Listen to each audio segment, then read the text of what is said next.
All right, hello everybody. Not fun I'm to Kai, die. and I will be your DM for the day. Welcome to a sketchy situation. Does everyone want to go through the order and just like say who they are, who their character is, and what they think, how hyped they are for the game? Jay?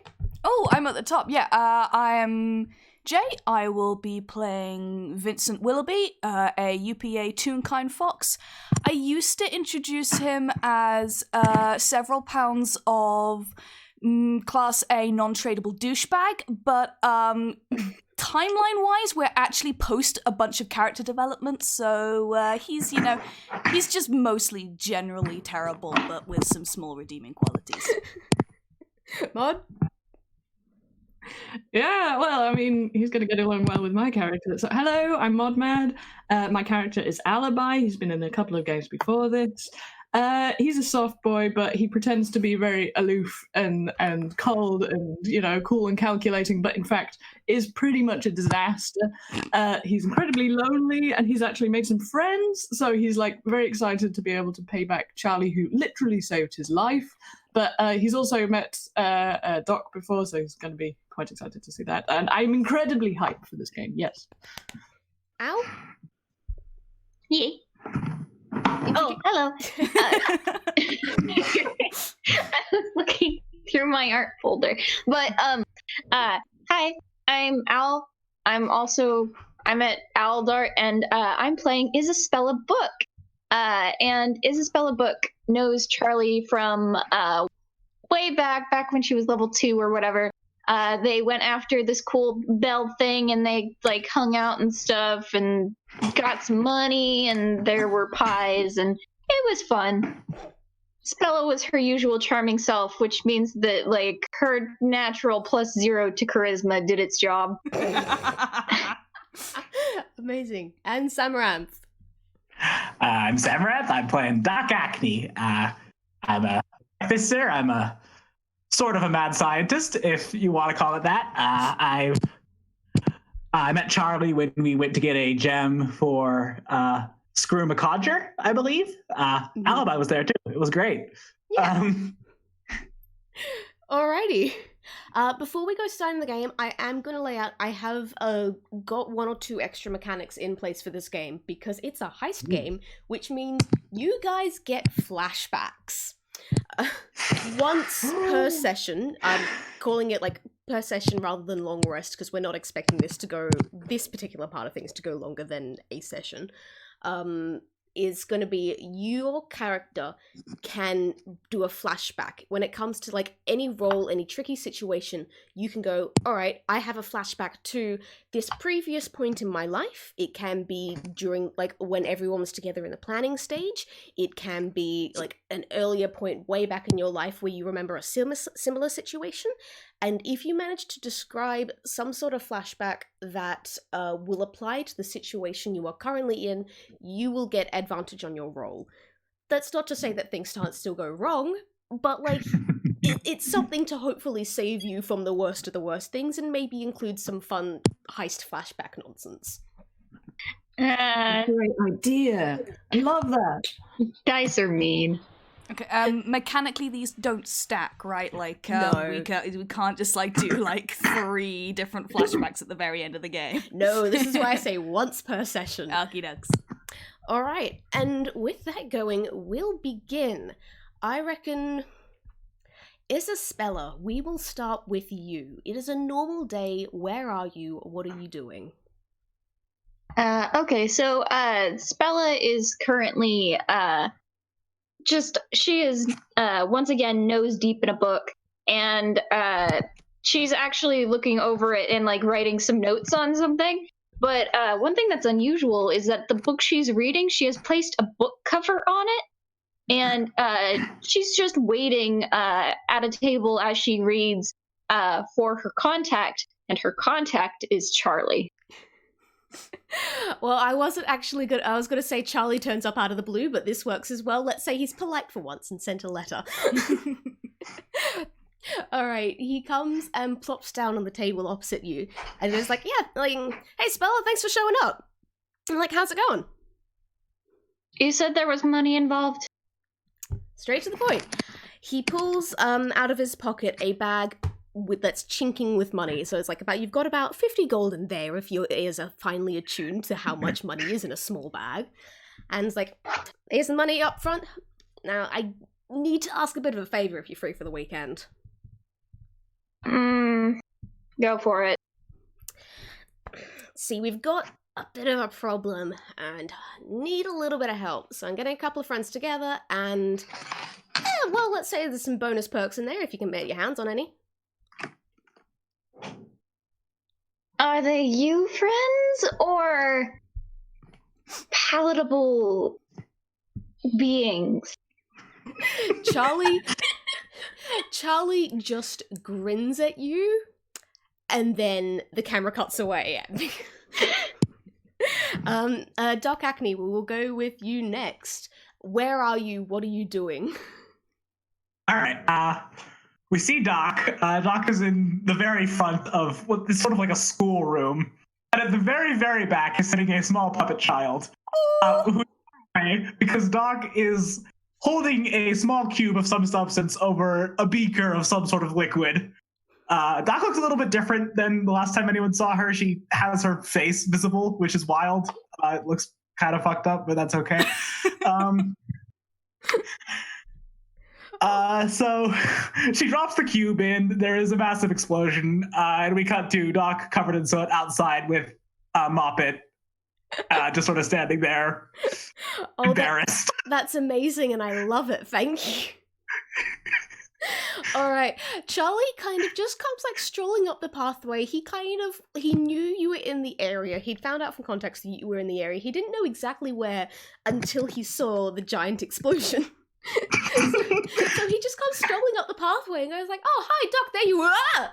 You've had a makeover, I see." Yeah, this is new. I'm trying this out. Yeah. Anyway, Charlie, it's great to see you. It's been a while. This is Moppet. How are you? I'm like, "Hi, Moppet. Not bad. Got myself in a bit of spot of trouble. Trying to ground some friends. Don't suppose you'd be free this weekend?" Yeah, well, what are you doing? What's going on? It's a bit of a big one. Takes a lot to explain, but 50 gold up front? How's that sound? What's the job? It's less about the money. I kind of want to know what we're doing, if that's okay. Sorry. Fair enough. I was hoping to say this for everyone else, but basically, sorry. It's cool, but, right. So, someone's got a thing that they're not meant to have, and by them having it, it's probably going to ruin things later down the line because, me and my boyfriend might be in a bit of trouble for it, and we don't really want to go putting that on us or anyone else, so, wouldn't mind a bit of help getting it back. We're gonna go steal something? Excellent, I'm in, let's do this. Alright, Muppet, crime is cool, and you should do it whenever you can. Okay.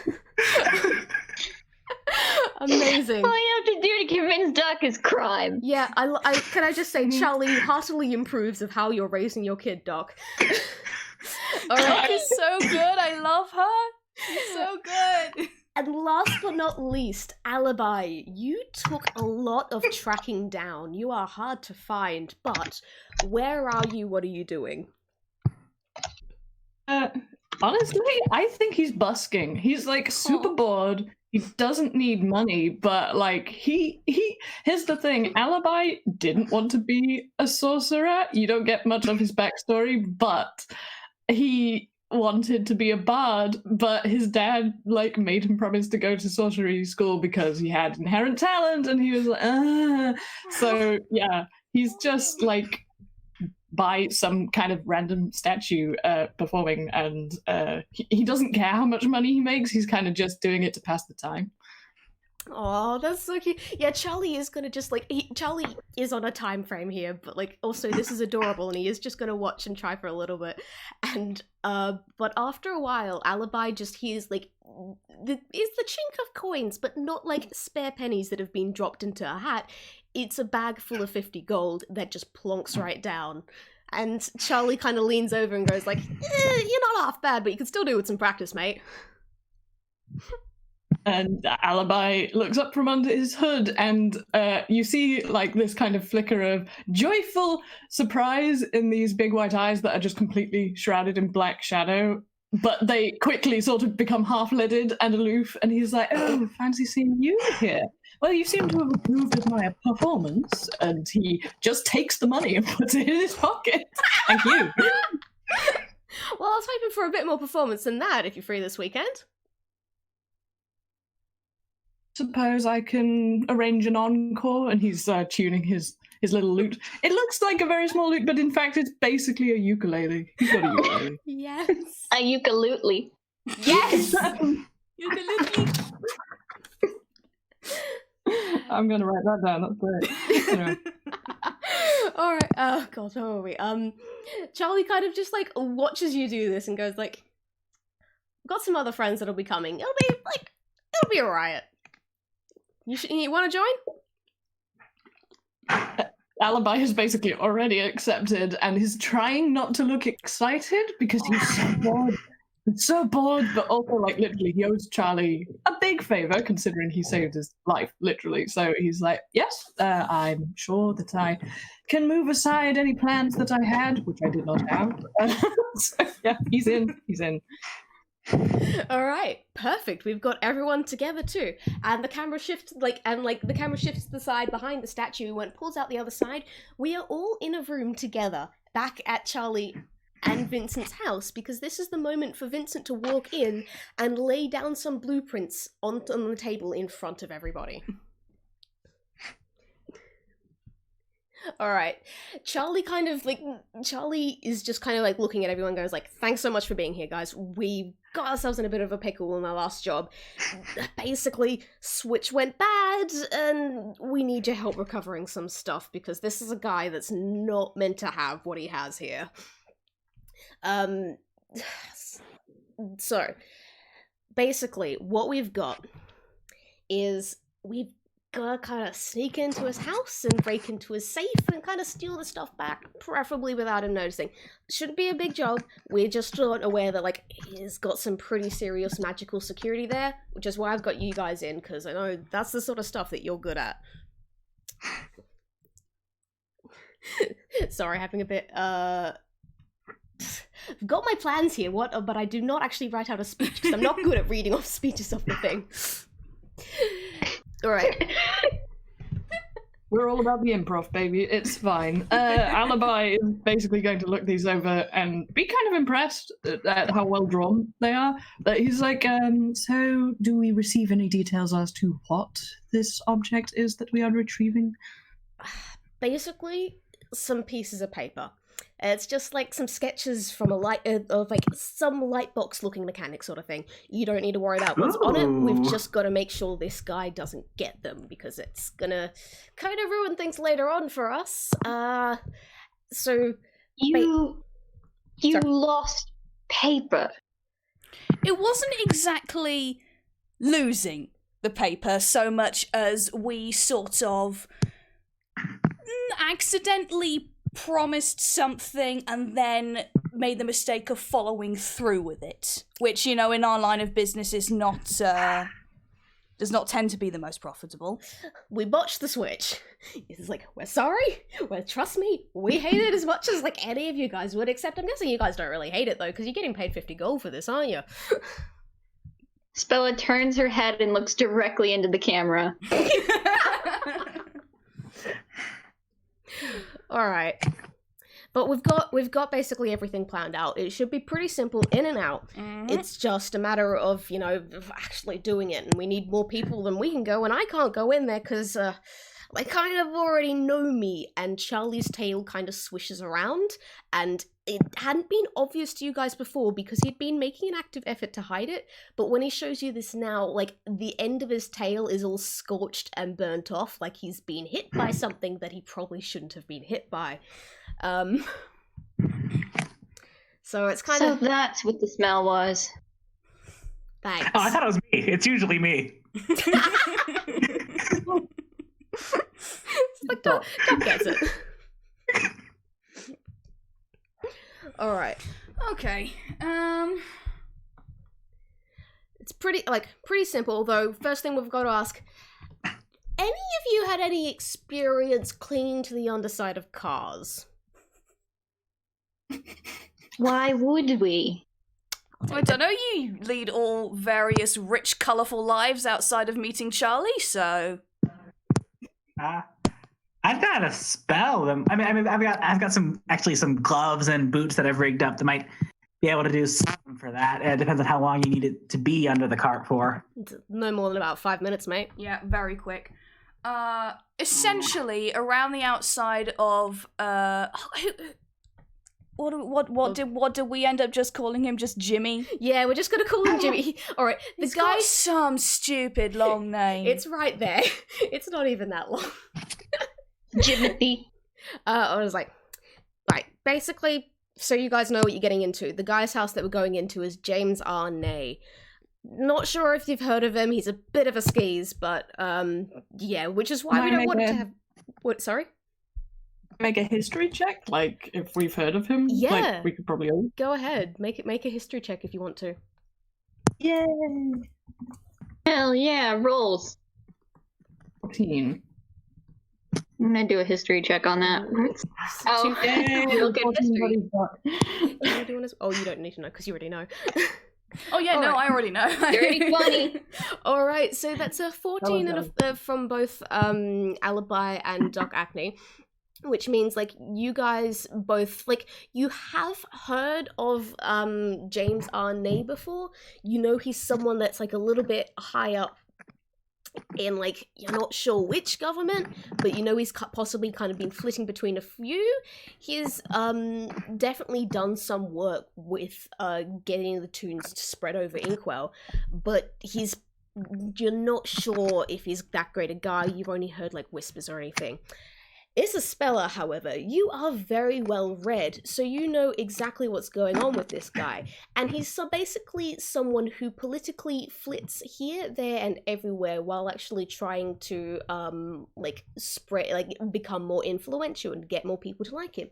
You also know that he had an absolutely massive heist with Wilson McAvoy, who was basically one of the first people that brought to, obviously aside from, Giznep and everything, he was one of the people that actually started helping bring tunes to life and everything. He was the one that for the reason that tunes are as lively as they are.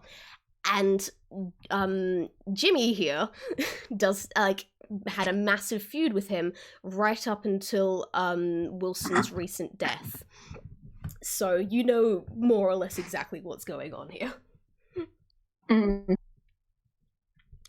Alright. So we're robbing the social butterfly because you gave him something you shouldn't have instead of keeping the loot for yourself. It was an accident. Things went wrong, they didn't go as planned, it's nobody's fault. Whatever you say. But alright, if you look closely at Alibi, ever since he's realised that Charlie's not going on the heist, he's kind of lost a little bit of energy. He's less excited now because he was finally I get the chance to hang out with this guy and repay him, and now it's Don't worry, there's more stuff coming, don't worry. Okay, yeah, so we're gonna go into his house tonight, preferably. We know he's out at a dinner party tonight, but when he's coming back, he'll be coming back in his car. Doc, that's your chance to get under there and get past the security they have on the outside. Which is a ridiculously impervious sort of magical dome force field type deal. We have had a bit of a chance to have a look at it. We have done this in about 2 days, by the way. I just want you all to know this, that when this all goes off perfectly smoothly and, astoundingly, this was not the result of tons of planning. So, we have...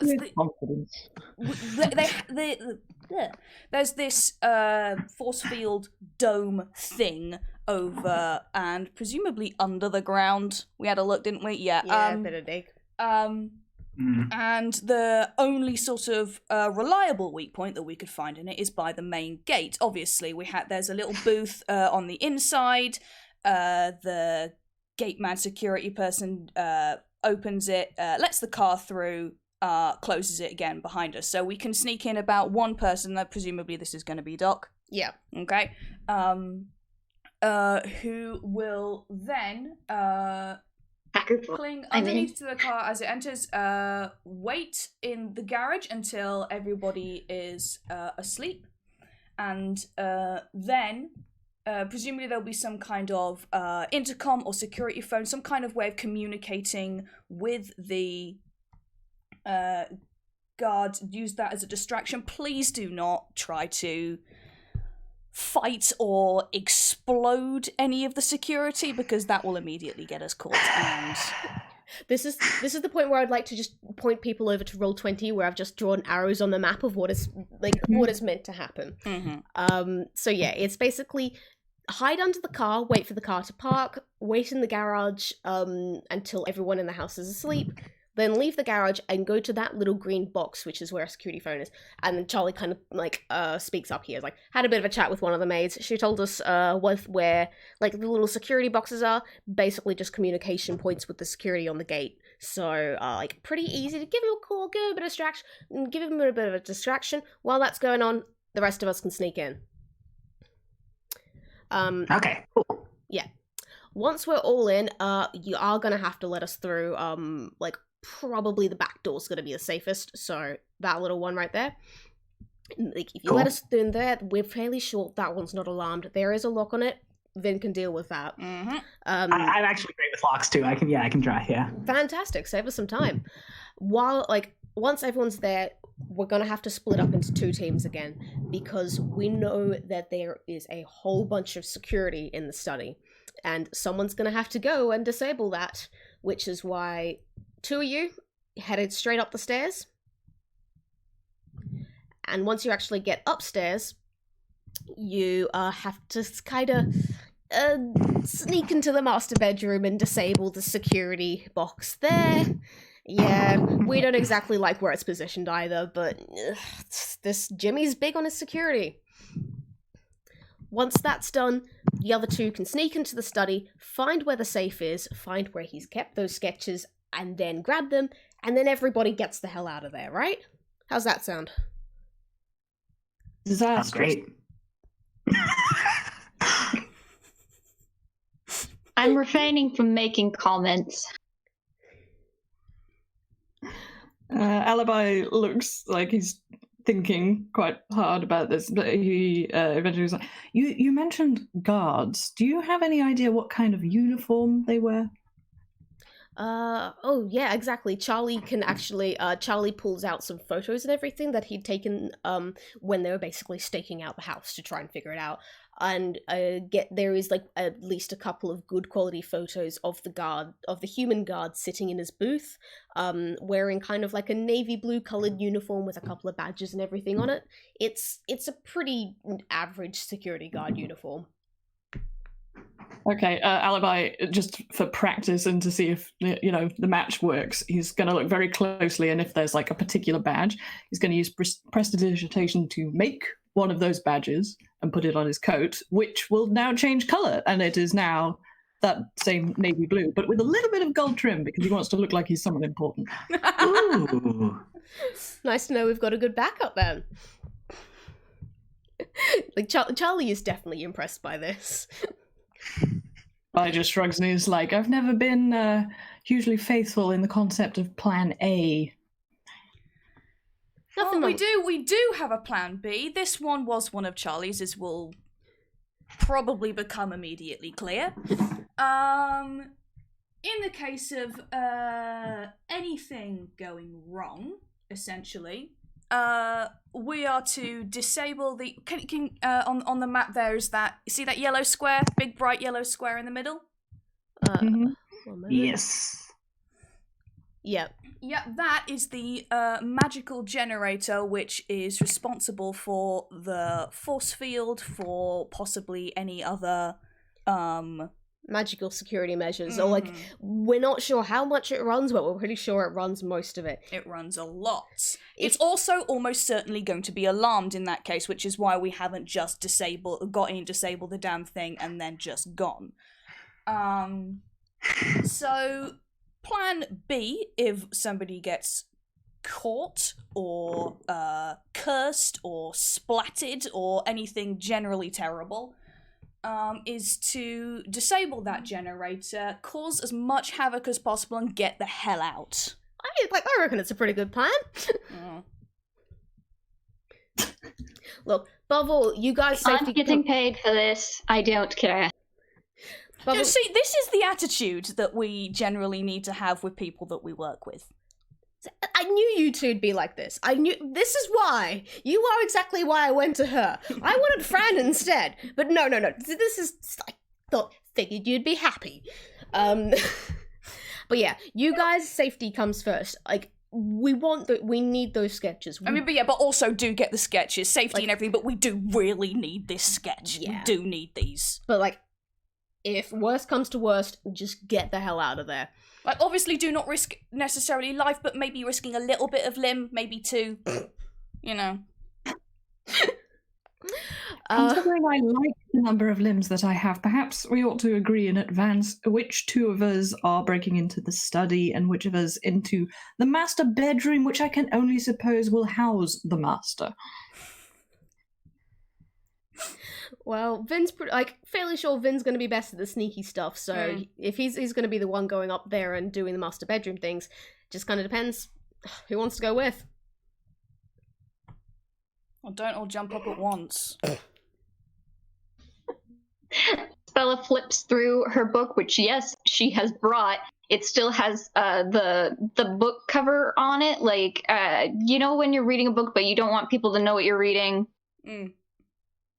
She flips through it, finds a page, and then she goes, "Oh, yes, I am willing to partner with any of you because I am a team player and I am a valued person of this team who values you also." And then she shuts the book and then looks straight ahead.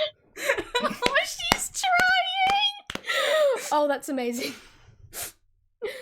Alright, Spella, you go with Vin then. That leaves Doc and Alibi. You gonna be alright with that safe? If anything, I can probably just blow it up. Well, I hope you don't go blowing anything up, seeing as, you're going to be in the master bedroom, and we kind of don't want him to wake up. I could just stab him, I mean, Nobody is stopping us from just murdering this man. We're not murderers. I know. I'm just winding you up at this point. Oh, God. Alright. Question, is Samaranth still here, or has Samaranth vanished? Have we lost one already? We haven't even... Oh, heck. Okay, yeah, Samaranth's internet just vanished. Oh, no. Technical errors. I thought she'd been quiet. It's a sensitive time for me, so I would honestly not mind stabbing someone who really deserved it at this point. We're not stabbing anyone. No, we're not stabbing anybody. A little stabbing? A little bit away. Just a pinch of stabbing. Non-fatal stabbing for distraction purposes will be allowed.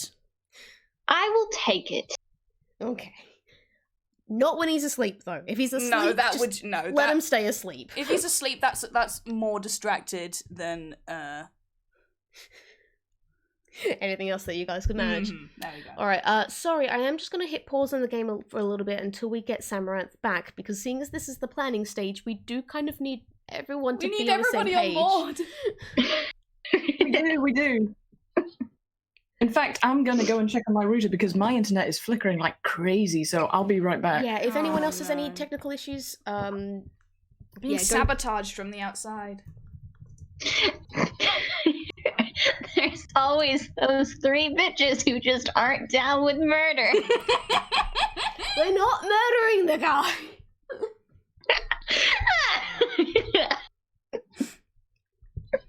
Vin is not generally down with murder, but he has been under a lot of stress lately, so...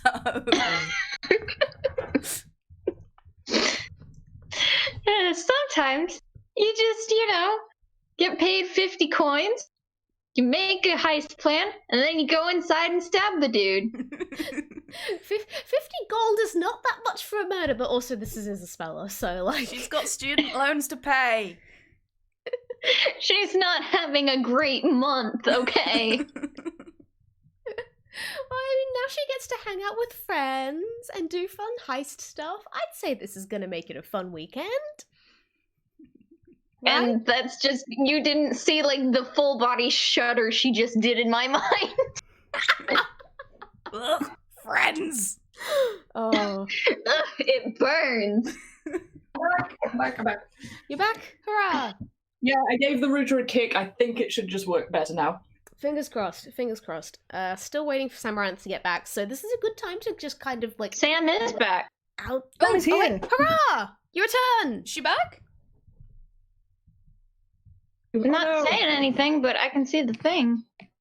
Rebooted. Am I back? Hurrah! Yeah! Your turn! Sam has returned. I am so sorry about that. I have no idea what happened. That's It's okay. glad Did you're you here. miss out on anything? Like, Yeah, where did you drop out? We didn't see. Let's see. Okay, so we were talking about Plan Bs. Okay, so- Plan B's does not necessarily involve any bees. Yeah, no, plan B is basically blow up Now the I'm magical disappointed. generator, which is that big yellow square in the middle. Please don't blow it up unless it's an absolute emergency, because that will cause, like... Absolute havoc, because yeah, it's the magical generator that keeps like a lot of the alarms and stuff running along, and like the perimeter force field like running, but it's kind of like if things go really bad and you all just need to get out of there, it's probably a good place to, like, as far as we can say right now, it's a good place to start. Mm-hmm. Otherwise, Are we recording now? yeah, this whole thing's still being recorded. Otherwise, all right. We have 2 other things to do, don't we? Yes. It's basically... Oh, the other thing that we're talking about was the team that's going into study. It has been decided that Isaspella and Vincent are going to go up to the first floor and disable the security in the master bedroom. And then Doc, Acne, and Alibi get to go into the study and hunt down the safe and try and get that open. Yay! That look good? Yeah. Okay, so we do Because have... probably excited I- to time with I- Alibi. Did I hang out with Doc? I'm so excited. I may have also come up with a plan C that overlaps with B, but we may need to get back into the role playing. Yeah. That was... Don't worry about that. Okay, we were just talking about Plan C. Do we want to talk... Plan B, do we want to continue talking about Plan C? Yeah, I don't know if you guys actually had a plan C or if I meant Oh, to we just- definitely didn't. We definitely did not have a Plan C. The plan C is forget the sketches and get out of there, because like your lives are more important than the sketches, but at the same time, please do get And those Plan sketches. D is get arrested. Yeah, let's avoid that one if we can. That one's not great. That one needs work. Yeah. There's one thing that none of us has actually addressed yet. Hmm? Mm-hmm. What the heavenly bleep are all of your names? See, I just assumed that we'd done introductions off screen, but this works too. No, we have done introductions off screen. Isaspella just has forgotten. Good point. Wasn't paying any attention. Either works. Because otherwise I'm going to have to get creative with the nicknames, like Purple Foxman, Fire now. Doctor, and Doc's just my name. I'm not a doctor. Vinny. Vinny works. Vinny works. I am subjected to that one on a regular basis. Nothing you can come up with will hurt me at this point. That's his name. Yep. As this is going on, thanks to just like either the outburst of laughter or like possibly just Isabella kind of being loud when she asked that question, there are little footsteps in the hallway just outside the room that you guys are all actually that you're all planning in. And like as you kind of like look over there, a young human child, like only about 6 years old, kind of just waddles in, like rubbing at her eyes, and just like, as. And Charlie immediately just goes over and picks her up and puts her on his hip and everything. It's like, hey, sweetie, sorry we woke you up. We were trying to keep it down, but like, yeah, you know how funny. It's okay. And just goes back to kind of poring over the plan, like the blueprints and everything, with this child sitting on his hip, still just holding her while she's burying her face into his shoulder. Is she alright? Yeah, just wake her up. She'll fall asleep again in no time, right? Yeah. What the bloody hell is that? Our kid. Child? Have you never seen a kid before? What's their name? I attempt not to make contact with them. Oh, surely. Of course not. I have been an adult since I was born. I am responsible, and children are sticky and annoying. You're sticky and annoying. Thank you. I was about to do that if you didn't. Alibi is going to use prestidigitation to make Isaspella sticky. Yeah, but she's already got the annoying part down. Isaspella just waves her hand and unprestidigitates herself and says, "You're not very good at this, are you?" Anyway, Ellie here needs to go back to bed. And this is what I was actually trying to say before. I can't be coming in with you. A, they recognize me. B, we kind of couldn't get a babysitter, but I am still going to be there. And he pulls out of his pocket 5 what looks to be like pea-sized rocks with attached to bits of wire. So he kind of hands them out. All right, these are a bunch of pebbles of fast speech. Put them into your ear. That way you'll be able to hear everything else that's going on. And if you put your finger on it and tap into it and speak, everyone else can hear what's going on for you. So I will be right there with you the whole time, and I can help guide you around this place because it is a bit of a maze. But I can't come in because he gestures at Ellie. Spella prestidigitates hers so that it ends up looking like a little spider brooch, and then slips it into her onto her ear thing. That works. Yeah, cool.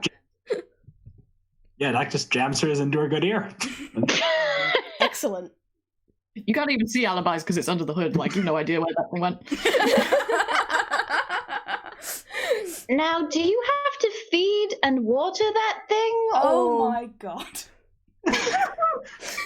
Charlie is if it weren't for the fact that Charlie was holding a child right now, he probably would have just walked over the table to get up in your face right now. But no, he's got Ellie, so he's kind of standing back. Or are they naturally that sluggish? Children get tired. They have to sleep. Oh, right. I haven't slept for... And then she thinks about it. 6 months? You have got to show me the spells that you use to keep yourself awake that long. Don't. Yeah, seriously, I want to know. Don't you dare. I'm not going to use them on a kid. I'm using them on myself. It's sort of a manipulation of the sleep spell. I just assumed that most people in my field had known about it, because it's basically like coffee, but nega coffee. I've just gotten him to stop living off coffee. We don't need to do this again. Interesting. This is, I mean, Can if it's magic, it's not going this? to, completely murder you, right? With your magic, who knows? Anyway, we have a heist going on here. Yes, regarding that, I did wonder, and he's looking at that yellow square, Doc, you're rather versed in explosives, aren't you? I am indeed. What do you need? What do you need blown up? Well, it may not need to be blown up. However, if we're walking past that, it may be prudent, if it's plan B anyway, that plan C may be setting off a Plant's an remote explosive. detonation of this device, which would cause all hell to break loose, but that would be an excellent distraction. Okay. I have no qualms with that whatsoever. But can you remove them if Plan C and Plan B are not necessary? Because leaving behind a bomb in the place that you just broke into is probably not Yeah, if we've got the option, we want them to not even know we've been there. Oh no, I'm saying like I know 100% we should definitely do this. This is a fantastic idea. I just think that we should be able to remove it if it's not necessary. Sure. I would actually need a little bit of time to tinker up some remote detonation explosives, probably. That's not a spell I actually have. I would try to make tinker checks for that, if that's okay. Well, the good news is, like, if you're going in underneath the car, you're gonna be sitting around in the garage for a couple of hours waiting for everyone else to go to sleep anyway, so... Oh, yeah, you're right. I'll just bring my materials. Absolutely. I'll set up a little lab in there and get to work. I've just got this mental image of tiny little sticky toy cars that can, like, detach and roll away afterwards. That's so cute! Doc is like... The side of her face that can make expressions is grinning for, like, just madly, her eyes wide. She's so excited. Charlie, you have some very strange friends, but I think I like them. Glad to hear it. You're like, I've got good taste. You know I've got good taste here. Debatable. Well, I chose you, didn't I? Exactly. All right. Were there any other questions that people have? Obviously, gonna be with you there the whole time, but this is the time to bring up ideas, worries, anything like that.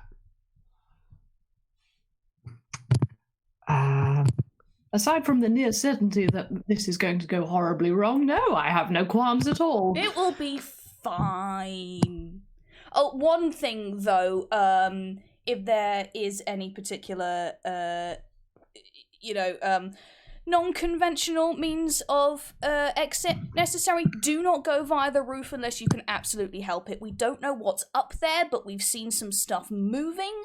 It could just be some enchanted decorations because, rich people have terrible taste. But very bad idea to go to the roof because we do not know what's up there and it's probably bad. All right, horror film rules, everybody. Nobody run up the stairs. I've never seen a horror film. Alibi just looks shocked. You've never seen... Oh, darling, we have to catch up on something. I've read horror novels, and they're much better. But the cameras they use to make these films are just so exciting. It's new technology. I've been looking into it recently. It's really cool. All the way horror films, they're really rather good, you know. Oh, I have. I think I met him. I'm not sure. All right, tell you what, when we get home, we're having a horror movie night. How about that? Oh, hell yes. Only if all of you read Dracula immediately afterwards, followed by Frankenstein. Oh, I love Frankenstein. Okay, we actually sucks. need a criminal sleepover. Are you saying that Girl after my own heart. All right. Was there, like, out of character, as the DM, were there any other issues or questions that people had before we go do this? Probably should be, but I don't have any. In case people are wondering, I posted some Spella lore in the chat. She did not mean to be mean to the child. She was actually just like, is the child fine? But she can't talk to people. That's so cute! I can promise you the child is fine. She's just sleepy because it's kind of like late and she's 6. And she's been running about causing havoc all day, as is usual. She very much takes after her dad's. But yes. Also, like... Samaranth, you go? I was just going to say, that class pan meme for Doc and Vincent and Charlie corrupting children to crime, apparently. Yeah, pretty much. All right, so everyone...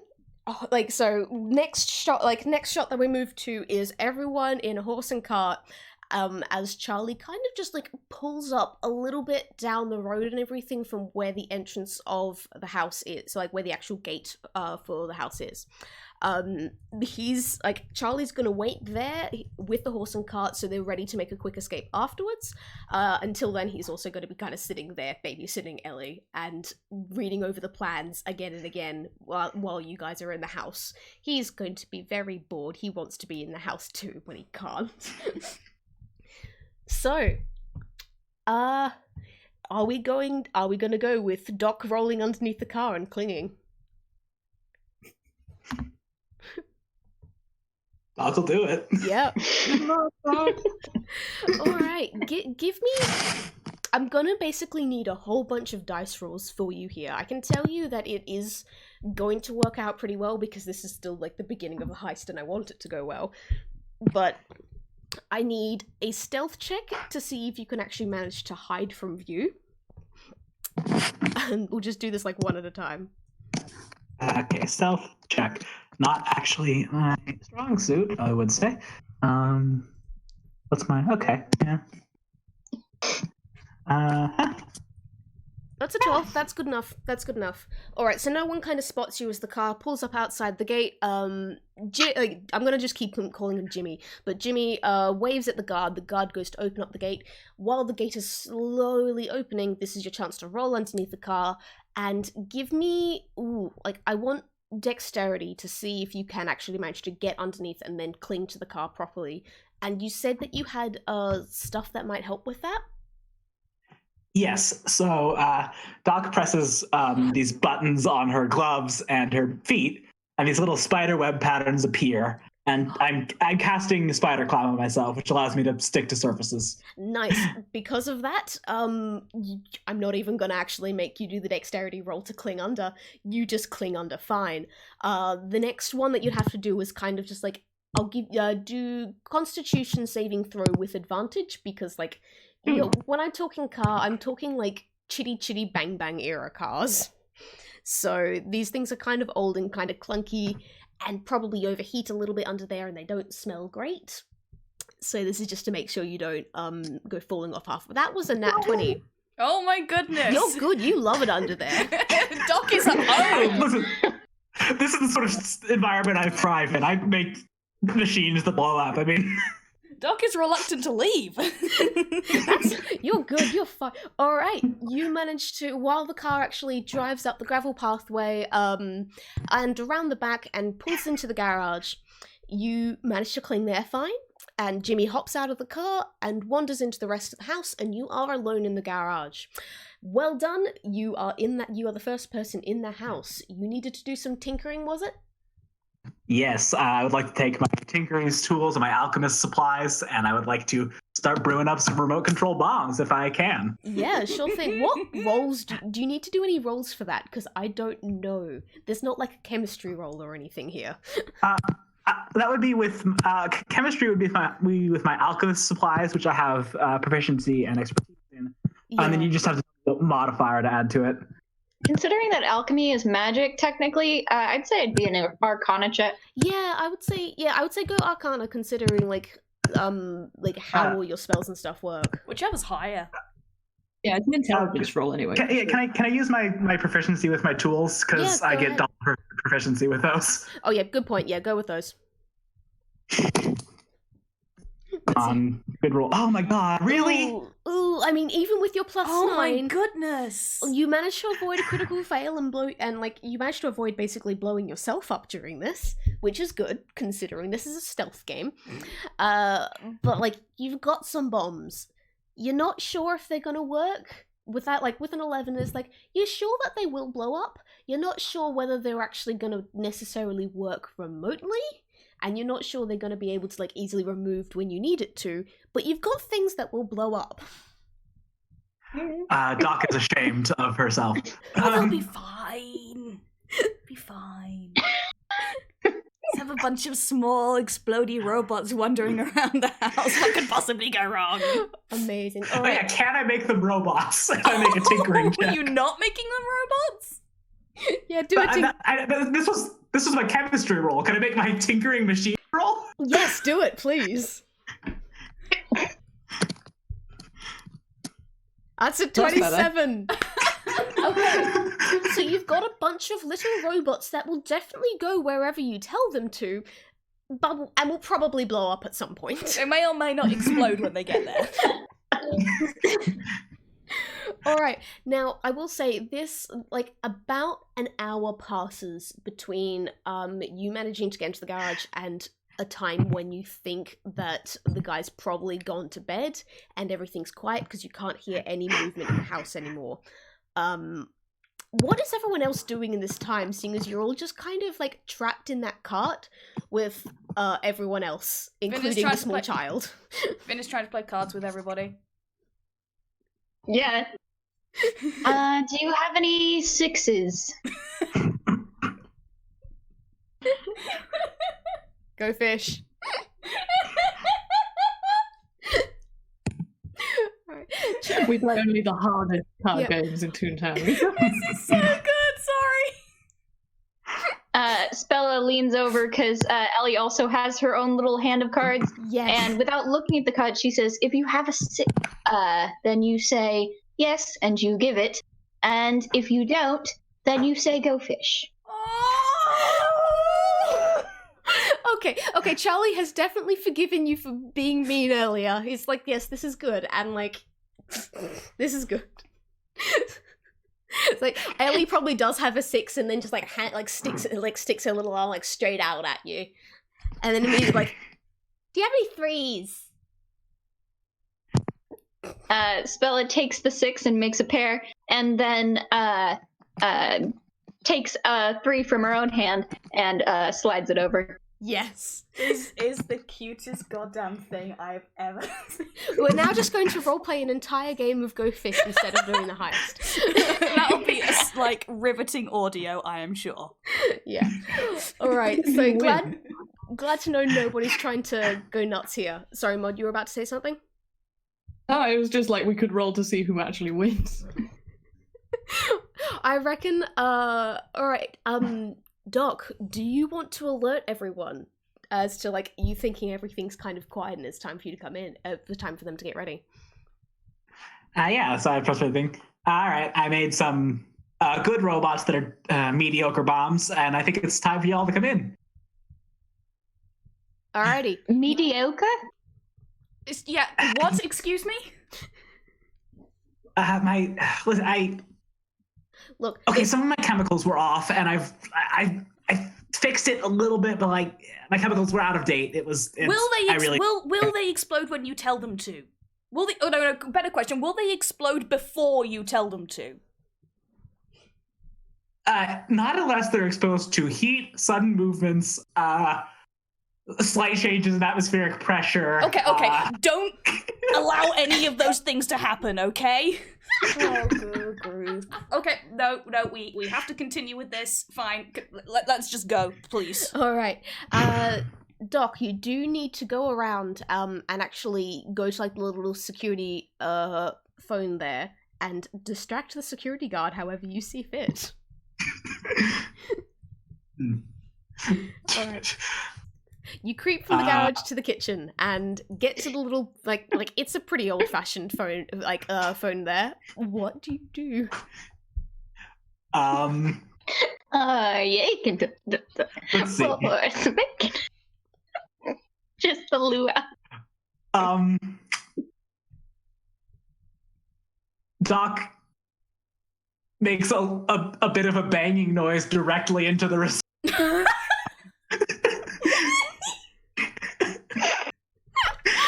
Somewhere this guard enters a horror movie. This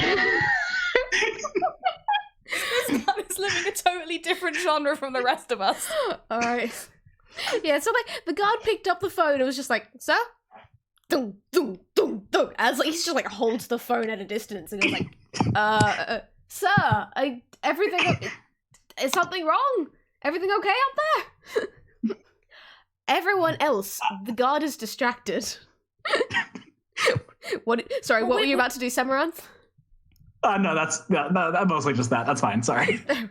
I mean, we're still outside the thing. The idea is to get the thing away so that... Well, it's kind of like a whole... You can probably sneak in through the gates while the guard is distracted, or there's also the possibility of getting the guard outright away from the gate and everyone having a better chance of like getting through without being spotted. Okay. So it's like, you've got a bit of an option here. Do you want to make it, like, safer for you, but more dangerous for everyone else, or more dangerous for you and safer for everyone else? Absolutely more dangerous for me and safer for everyone else. Cool. Oh, I bless. for you. Okay, so Doc will talking to the receiver, and she will say, "You have failed me. I have died because of your negligence, and now I will haunt you." It's like, what's the...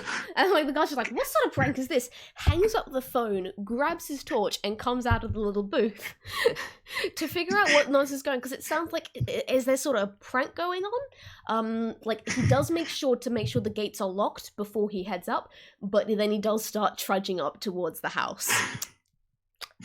Everyone make, like, your stealth check. Actually, how are you going to... are you going to climb over this gate? Are you going to try squeezing between the bars? How are people doing this? Bella flies over it. Yep, valid.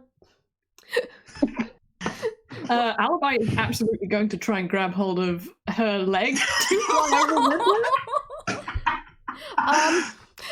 Spella, please give me, like, a strength check to see if you are strong enough to fly the both of you, and if not, dexterity to kick him off. Time to stab a fox. Okay, so strength is... Pretty sure I don't have any bonuses to that. It's a straight d20. That's a 15. That's pretty good. So like, it's a bit of like a rough flight. Alibi gets his tail almost caught on the top of the on the top of the gate, but you do manage to get over.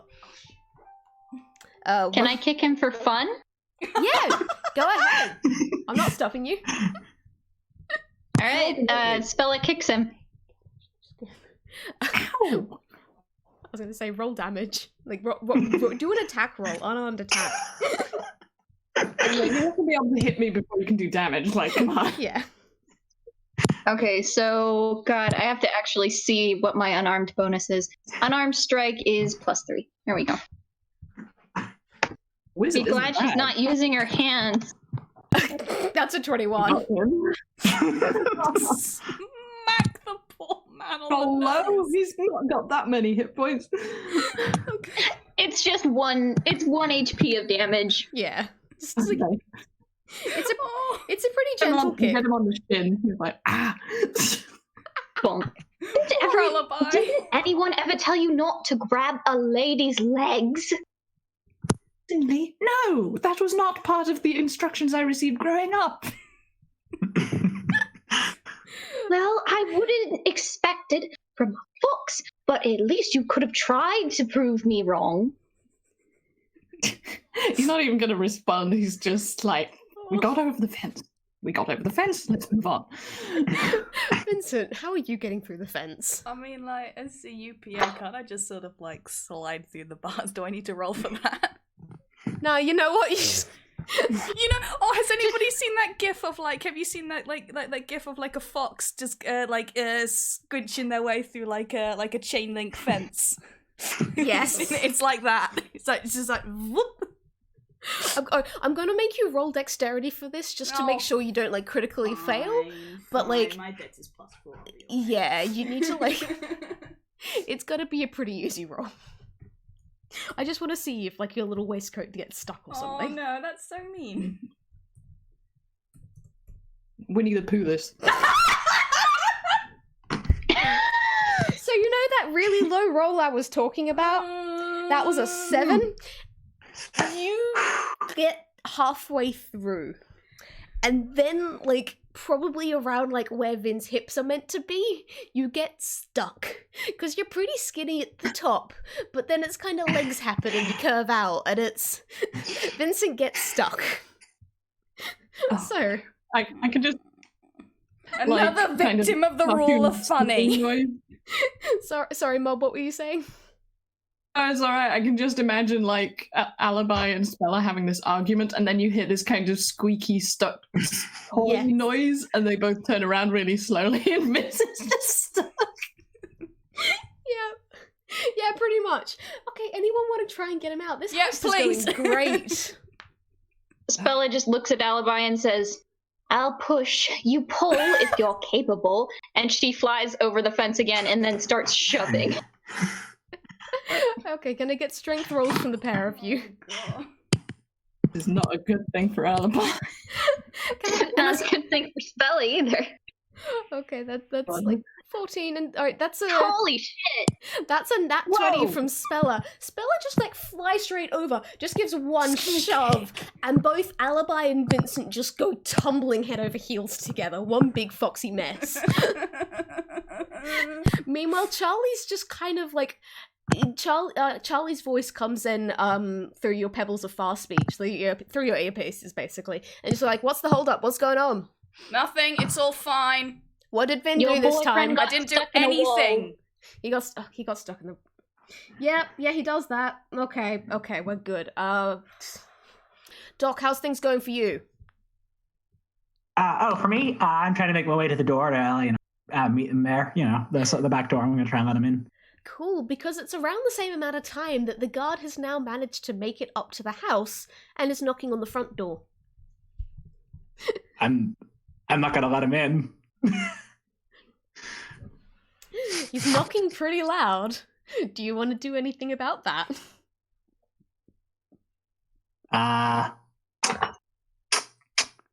Can I hide? Is there anywhere? Let me just look at the.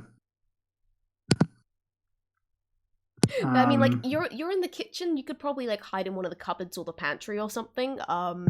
So like there are. This is a house that is pretty cluttered. There's like lots of paintings. There's lots of weird little nooks. There's like statues of like things of armor around the place.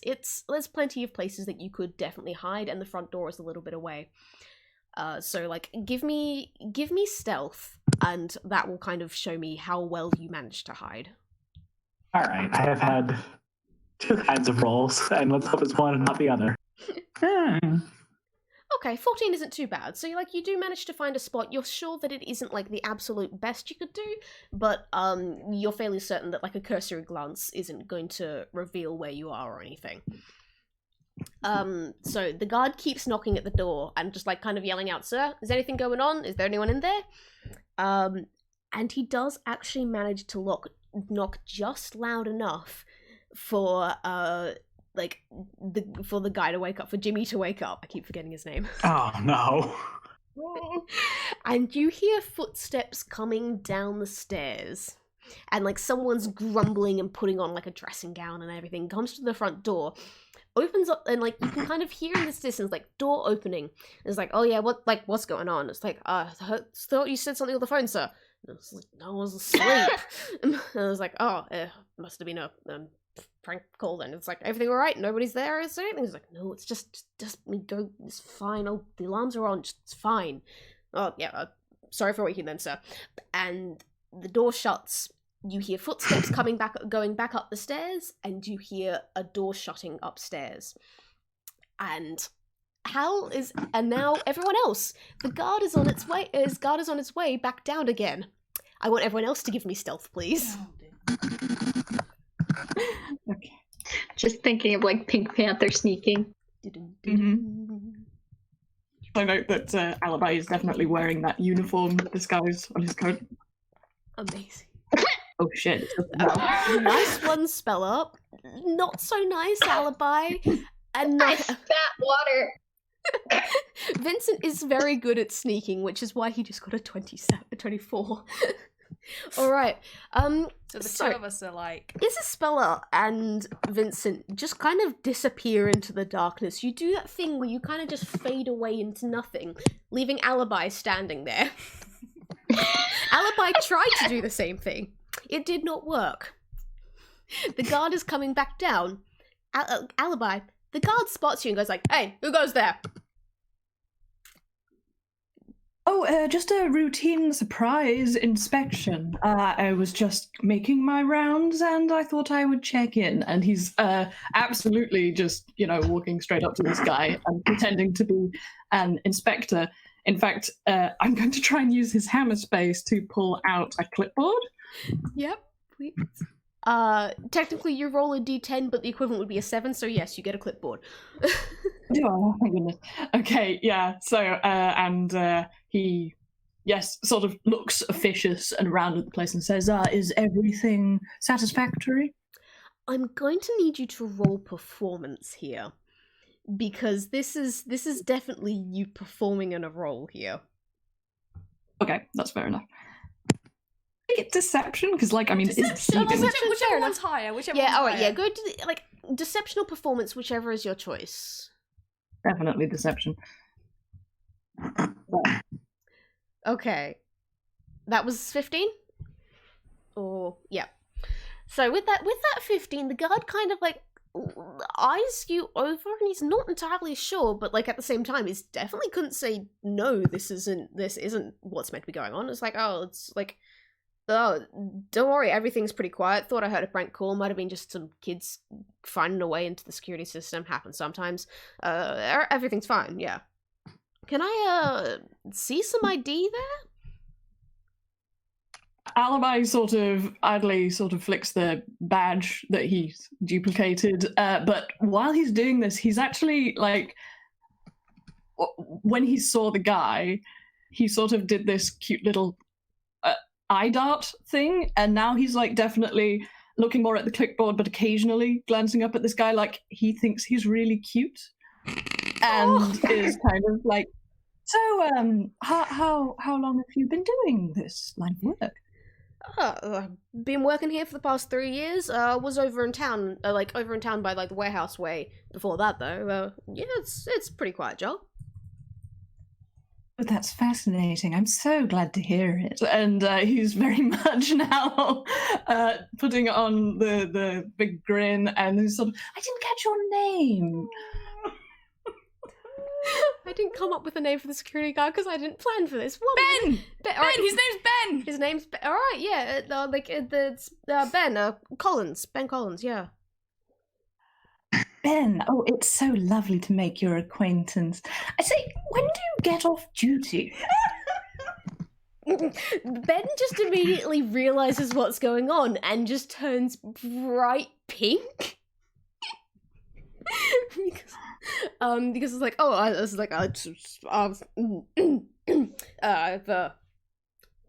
about 4 a.m. Like it's gonna be a long night, but like, tomorrow. Lovely. And yeah, he's also kind of like, you can see the tail kind of doing the jab jab point point, like he's trying to get the other two in the house while he's distracting this guy. Vincent and Isaspella, can you, like, would you realize what's going on here? Roll me insight to see if you figure out what the tail pointing is about, please. Bella is gagging, but she's paying attention. Not over the fact that, like, it's Fox flirting with a human or whatever. More over the fact that he's flirting and doing it really badly. You don't know I'm doing it badly. The guy seems to be into it. Ben is not used to being flirted with. Though, Mod, I am gonna have to. If you're gonna keep going with this whole flirting stuff, I am gonna have to make you roll for it. What would you roll? Just probably Dirty 20. 12. All right. I mean, that reflects. Yeah. Fair enough. All right. Vincent, you can kind of like. You reckon there's something going on, but you don't quite get it. Isaspella, the moment you stop gagging and look back over again, you know what that tail pointing is about. You know exactly what's being said there. Bella quickly shoves Vin and then points back at the guard and casts sleep. Cool. Do you have to roll for that, don't you? Or do I have to roll? Yeah. Roll, please. I have to roll for it. It's a hit points thing, so I roll 5d8, and the total is how many hit points of creatures this spell can affect. Yep, okay. And I have spell shaping because I spec'd as that type of wizard, which means that it's not going to hit Alibi. Okay, good. Roll it for me then. Okay,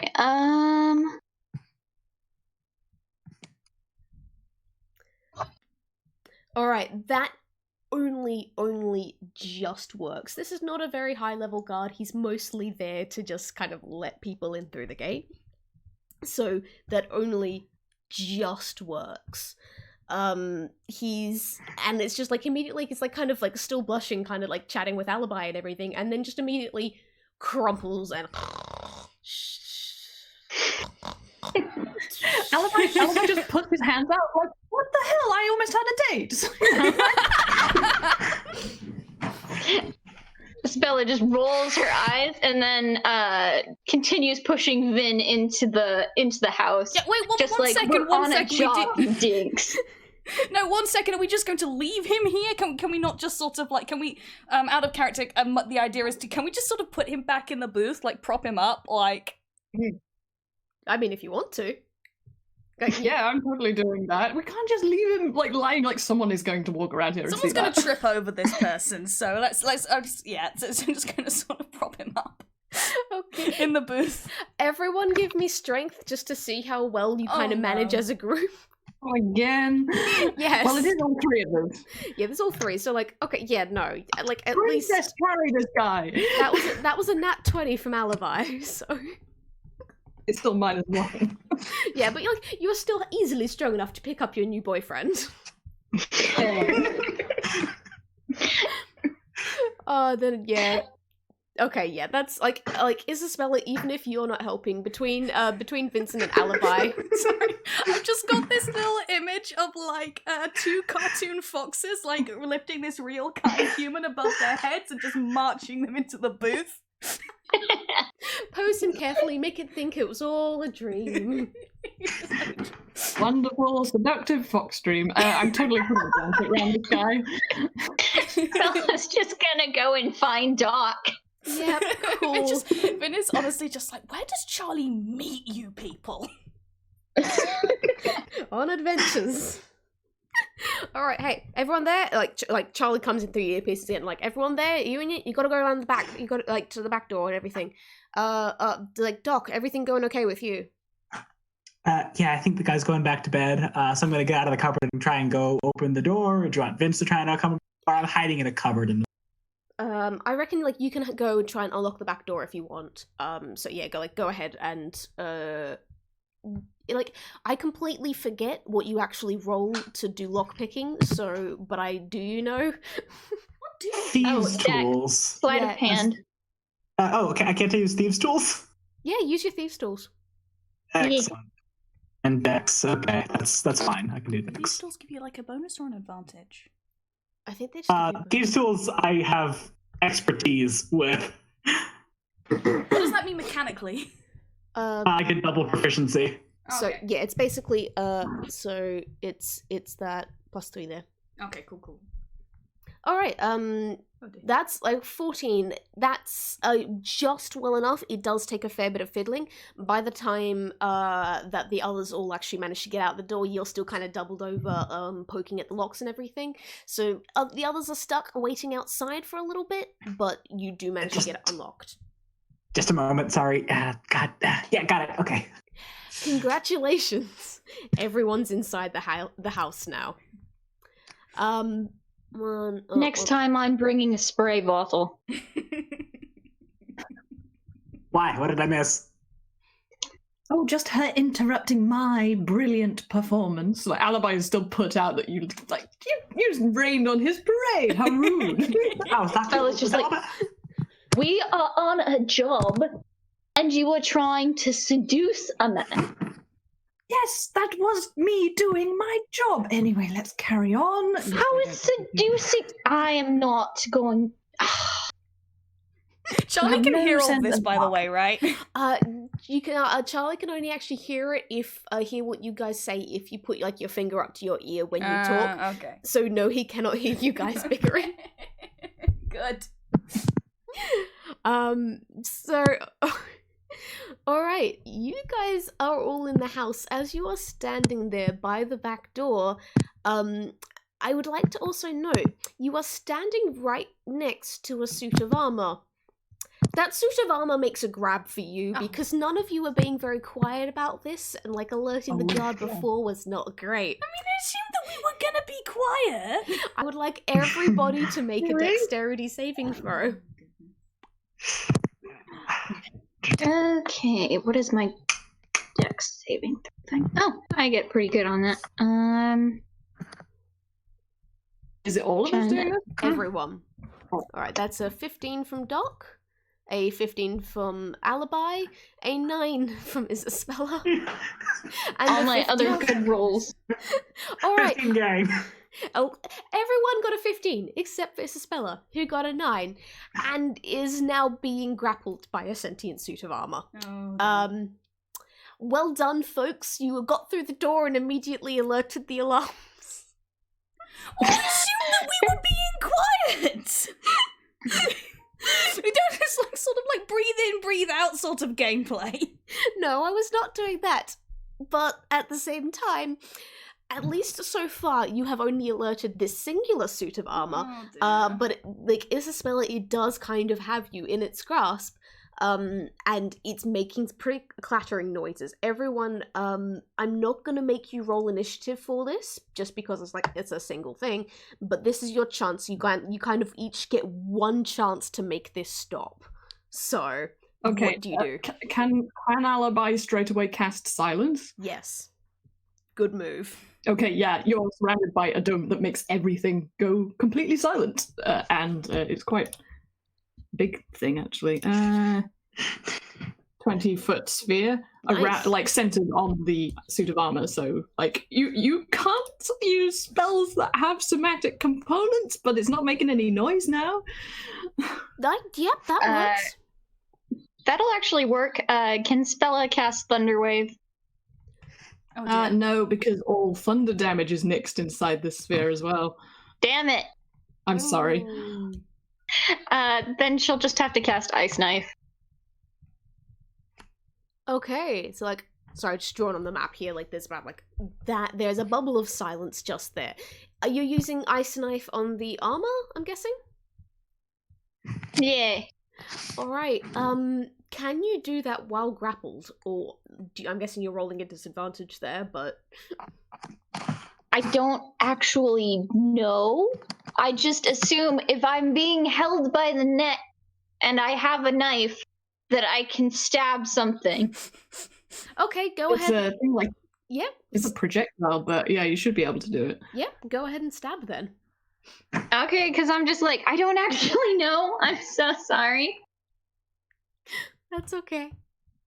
Okay, so create a shard of ice, make a ranged spell attack against the target. So I get a +6 to that. Damn it! That 8 does not hit the armor's its armor class, not by a long way, sadly. Because it is Hit or literally miss. a suit of armor. However, as it kind of just as the ice knife smashes against the breastplate and everything, again, thankfully, there's no noise, and ice just kind of falls down onto the ground. Vincent and This is a Doc, 2-part. yeah, Can you I? have things you can do here if you want. This is a 2-part in that hit or miss. The shard then explodes. So the target and each creature within 5 feet of it, again, I have spell shaping, which is very helpful for this, Okay, good. need to succeed on a dexterity saving throw or take 2d6 Oh, cold boy. damage. Oh geez, this thing's not great with dexterity. I mean, it's not terrible, but it's not great. That's good for us. That's an 8. Yeah, that won't do it. You need to take 2d6 cold damage. Okay, roll me your d6 then. Yeah. Ooh. That's 10. It definitely looks like a little bit. You can see frost creeping in around the joints of the armor and everything. It's not looking amazing, but it's still definitely in one piece, and and mechanically it's not bloodied. So this armor's still together. And I will say though, with that damage, it does drop you, Spella. Hell yeah. Hell yeah. Hell yeah. Should we immediately all just leave, because all of my spells are verbal components, and also my We've strength got is dark, bad. So we've should we got just dark. leave? Can it walk? Can Yes. it walk? Yes, it can. Oh Christ. And will in Okay. fact take a menacing step towards you guys. Can I try and see if I can figure out using Arcana or something if I can somehow try and disable the magic that's operating this thing? Yeah, roll me Arcana then. I don't know if this actually makes any sense. I just want to try something. Also, explosives and hitting it will totally still work. It's only thunder damage that's as a magic that doesn't work. Yeah. Yeah, that's probably not. Alright, with a 13, you managed to recognize this as animated armor. And you don't know for certain, but you're fairly sure that, like, it's animated by magic. So, like, if you did something to disrupt that magic, who knows? I do not have the spells that would do that. Is that my go, or You can still do something. Like, I would say, like, a knowledge check isn't like your turn or anything. I'm gonna shoot him with my crossbow because that's what I'm gonna do. Yeah. Cool.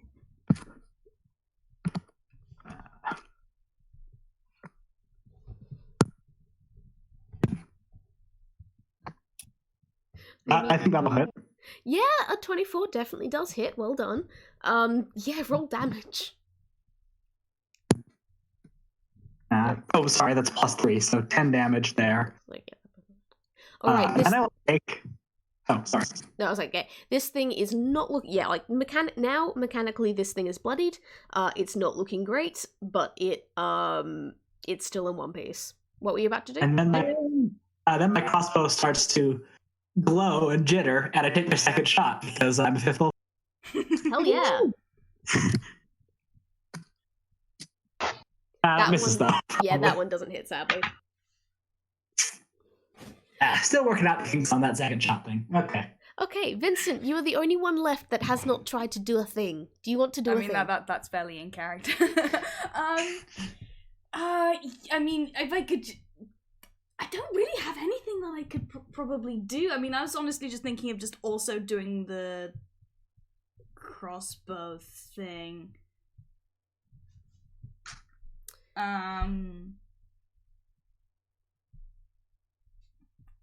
So you can just hit it till it stops moving. I mean, yeah, I was gonna do that. Yeah. I'm also gonna because I've got it. And that's not a crossbow; it's a short bow. It's the same thing.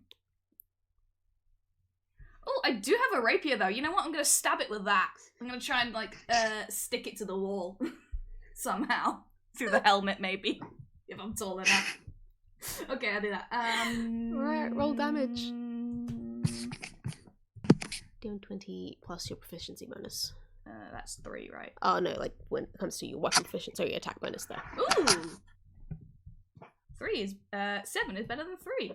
Hurrah! This has been maths. A 26 definitely hits. Yes. Roll damage, please. D8 plus 4.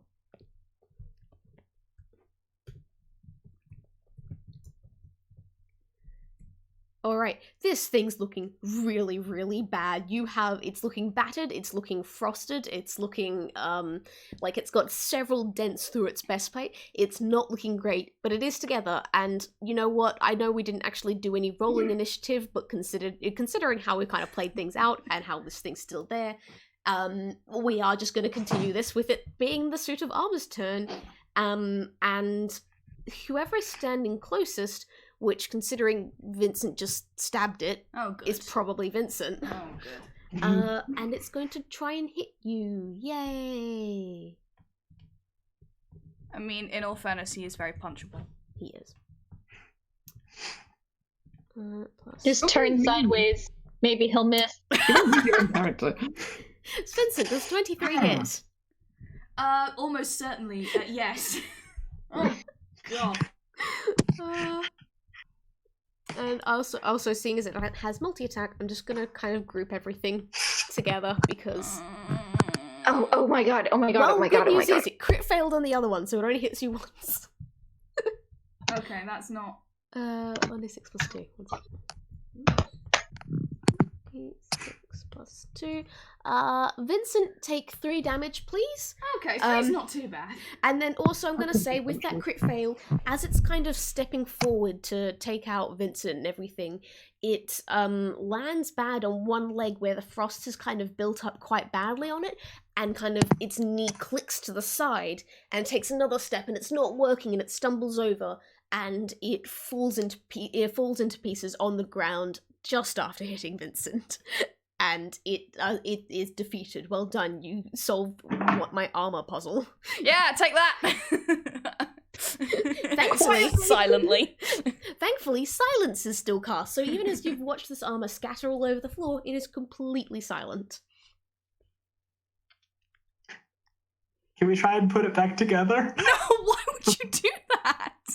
So that no one knows we were here if the armor's totally broken. Actually, oh wait, I'm Doc. If you take away sending, I can cast mending on it. Why would you fix it? No, we don't want it to get back up. Let's just leave it, man. Yeah, Shouldn't take it back to life, should it? All right, yeah, fair.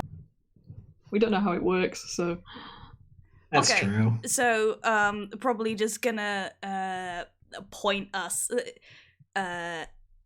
away from the silence, I guess, because we do actually need to be able to talk to each other. dismisses it. That's fine. Oh, okay. Bella just picks up some of like the armor and begins like shoving it like in a nearby corner. Amazing. Okay, well, it was situated in the corner to begin with, but like, yeah, let's just shove it out of there. Well done. We get into the house, immediately get into a fight with a suit of armor. Yeah. All right, what do you want to do next? You did have your plan of going upstairs and doing all of that, but what do you want to do? I mean, do we still want to put those explosion things? Explosion things. I think. Oh, did I not set those on my way past when I went to the kitchen? You didn't say That would that you make set sense. them. Okay, my bad. Sorry. We can go and do that then. Okay, the bombs have been set on the magical generator, which looks very fancy and is giving off an ethereal glow. I wanted to dismantle that. But yeah, are you going to continue with things as planned? Does anybody have any objections? No. Yeah. Alibi is going to use message, which is a cantrip, and basically lets him whisper very, very, very quietly, because like that whole thing started because they were not very, very, very quiet. And basically anyone who hears this can reply to him, but he's basically saying, are we just going ahead with the plan now? Yeah. Just nods. Doc gives a thumbs up. Hey! Bella blink. Yeah, Alibi is going to take Doc by the elbow and just walk off to the study with his friend. All right. Important question. Do you try entering the study before the others go upstairs to do anything, or do you Don't do that. wait outside? Don't do that. Don't do that. Oh, I'm waiting. Okay. A wise choice. I remember the plan. All right. Yeah, so we're going that leaves Vin and Spella, right? So Vin is just going to sort of like semi-sarcastically invite Spella to go first up the stairs. Spella just looks at him and makes a gesture like I would say ladies first, but she doesn't consider that an insult. Thieves first. That's a valid insult. Okay, fine. No. Time pressure versus cowardice. Time pressure wins out. So yeah. Okay, fine. Marching orders. Vin goes first. All right. I need you two to roll me stealth again, please. Okay. I need to roll stuff.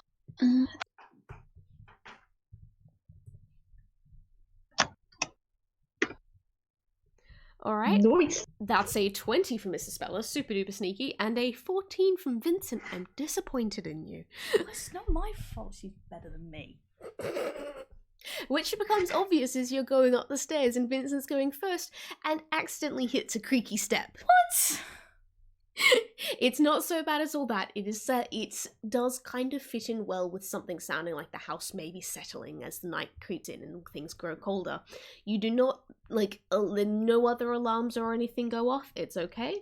However, it's just that one moment of, as you're all climbing up the step, you just they all creak, and you just both just freeze for a second, waiting for stuff to happen. Vin feels picked on by the gods of this universe. He should. And after a couple of moments when it's clear that no, nothing's going on. You can continue up the stairs, and you manage to make it all the way to the bedroom. Now, I am going to need you to make me, like, a secondary stealth check, because that was a stealth check for, like, getting up the stairs. This next one is going to be higher still, because you're going into the bedroom of someone who is asleep. And... Damn it. yeah. Okay. Isaspella, you were going so well with your sneakiness until then. You were going amazingly. Vincent keeps up with more or less what he was just going, but Isaspella, obviously, like, your, like, pride comes before a fall. And this is the fall. As you open the bedroom door, again, it's that massive... and Jimmy sits up in bed. Who's there? Hello? It's gonna stay as still as physically possible unless he gets out of bed and comes, because, like, dude's gonna see movement more than he's gonna see us standing still, right? Isaspella, what do? You were the one opening the door. God,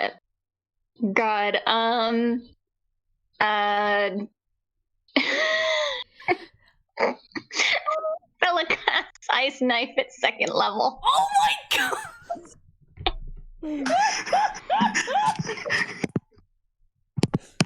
Of course, the two healers are downstairs. Oh god, we didn't even think of that. Alright, roll to attack. Oh no. Oh my god. That hits. That's a D10 of piercing damage. And then you have to succeed a dex saving throw, or you take 2d6 cold damage. Vin is just like, what's he doing? You just not That succeed. failed. Roll your extra 2d10 then, I fucking guess. So he takes 12 points of damage. I'd like to point out that, like, level 0 humans are inherently very squishy creatures. Did you just kill him? What? She panicked! Holy fuck. Do we know that he's dead yet? You've just seen this guy sit up in bed, get hit by an ice knife in the middle of the chest. That an ice knife has then exploded, and he's just gone like again, frost blue and very silent, and collapses back down again. What did you do? What is wrong with you? We didn't get caught! He looks very dead. This is He might not be dead! He's just not moving! Right, fine. I'm guessing okay, he's dead. We can't. don't have no idea about this. No, you We're guys. having a fun message conversation with each other. Like, not unless you guys, like, specifically do the Absolutely earpiece not. thing. Right, okay, fine. He's dead. That means that we don't have to be sneaky about turning these things off. We just continue as we planned. Okay, continuing. Yes. Yes! Okay, fine. What was, okay, I look for the keypad. Yeah, the keypad's like... Bella's gonna check to see if he's super dead or just, like, making death saving throws right now. Please don't kill him. Give me a medicine check. Okay, God, please let me kill him. That's a 4. You have no idea. He's got spikes in him. Like, he's very, very cold. Use my flashback. And the thing is, you can't find a Flashback. Yeah, now would be the time for flashbacks. Yeah, okay. Now is your time for flashbacks. Give me a flashback that would give you a reason to get a better medical roll. Okay, so, flashback to earlier when they're planning the heist. Specifically, they're all going over everything, and Spella is now asking more about the child and what, like, weaknesses it has and why it's tired and all this other stuff, because she wants information about this, right? And Charlie's just, he has to explain now that, yes, this is bad. Yes, we have to make sure that she stays fairly warm when she sleeps, because otherwise you can get hypothermia. If you get hypothermia, you should probably warm someone up slowly. And then Isasabella's like, oh yeah, I remember reading about that. And then they're just having a good conversation. And then she's just like, so just treat the child like a person but smaller? And Yes. Charlie's like, yes, and I really need to remind you now, no stabbing. Okay. You know what? Good enough. You learned just enough about human anatomy with Charlie very carefully talking you through it because, like, they have a child. And you know just enough about that to at least have another go at that medical check. We'll hear Let this. it go out. Yeah! That's a 19. Okay. Good news is, although at first you couldn't find his pulse and you weren't sure about it, it's like, oh no, I can't find his pulse because it's dead, or I can't find it because I just can't find it, or anything like that. And then you remember, oh wait, no, that's not how it works. And you actually, and rather than trying to find pulse in the wrist, you go for his neck instead. And you can feel there is still vaguely a pulse there. This guy has been knocked down to 0, but he's not actually dead. So as you said before, he is in kind of the death saving throw position of things. He's not in a good way, but the good news is with that roll, you know just well, like, and especially as like you were asking before, that's actually good enough that you can at least put some pressure on the wound, stop that from bleeding out anymore, and to maybe kind of like wrap the bed blankets around him a bit more so he will hopefully heat up a bit from the cold damage. So you have managed to stabilize him. He is at 0 hit points, he is unconscious, but he's not about to go dying. What are you doing? What are you Stella doing over holds there? her hand up to her ear and says, okay, slight change of plans. Which of you has healing? What are you talking about? I can heal. Who's hurt? Don't worry, it's not one of us. I just need someone with some it's sort of not healing me. ability. Murdered. Probably with like some experience in knife wounds. Charlie comes in. Spella, who the hell did you stab? No one important, just some man in bed. No, nobody important. He stabbed the mom. Spella, we said no stabbing! I thought his name was Jimmy. Not. I'm confused. Okay, that's a good Well, one. I fixed him, didn't I? Thank you very much for, You shouldn't have fixed him. telling me how human bodies worked. That was very helpful. Question, is he actually going to die, or is he conveniently unconscious, in which case we should probably leave him like that? Yes, we should leave him. We shouldn't have fixed him in the first place. Now that he is stabilized or whatever the hell, he can now testify against us. To be fair, he He's didn't actually stable for see now, any but of you. you know how these things go when you accidentally stab a man with an ice knife. No, I don't. No. Okay, fine. I mean, yes. Well, if you don't know how it my goes, parents there's sometimes, blood and yes. ice everywhere. Okay, fine. Again, we continue. Okay. What do I have to roll for the fucking for the keypad? Because I don't know anything about this keypad or any of the things. What do I roll to get it right? I want you to roll me investigation to see how much you can actually figure out about the keypad, because like this is you having a good look at it and trying to work out which buttons lead to what. Okie dokes, 20 plus 2. That's a unnatural 20, dirty 20. Well done, you actually managed to figure out exactly which buttons are what, because everything is wonderfully clearly labelled. So, you know, those ones are the alarms on the staircase. Wait, there are alarms on the staircase. Those ones are the alarms on the staircase that were thankfully already off. Those alarms on the windows and doors. Those ones are the suits of... There's even more suits of armour. What the hell? Okay, I'm going to... Vin is going to take 10, minutes to, power down first the, alarms around, various, the study and stuff. Mm-hmm. And, anything in that room. Mm-hmm. And then tell the others, that it should be safe to go in there now.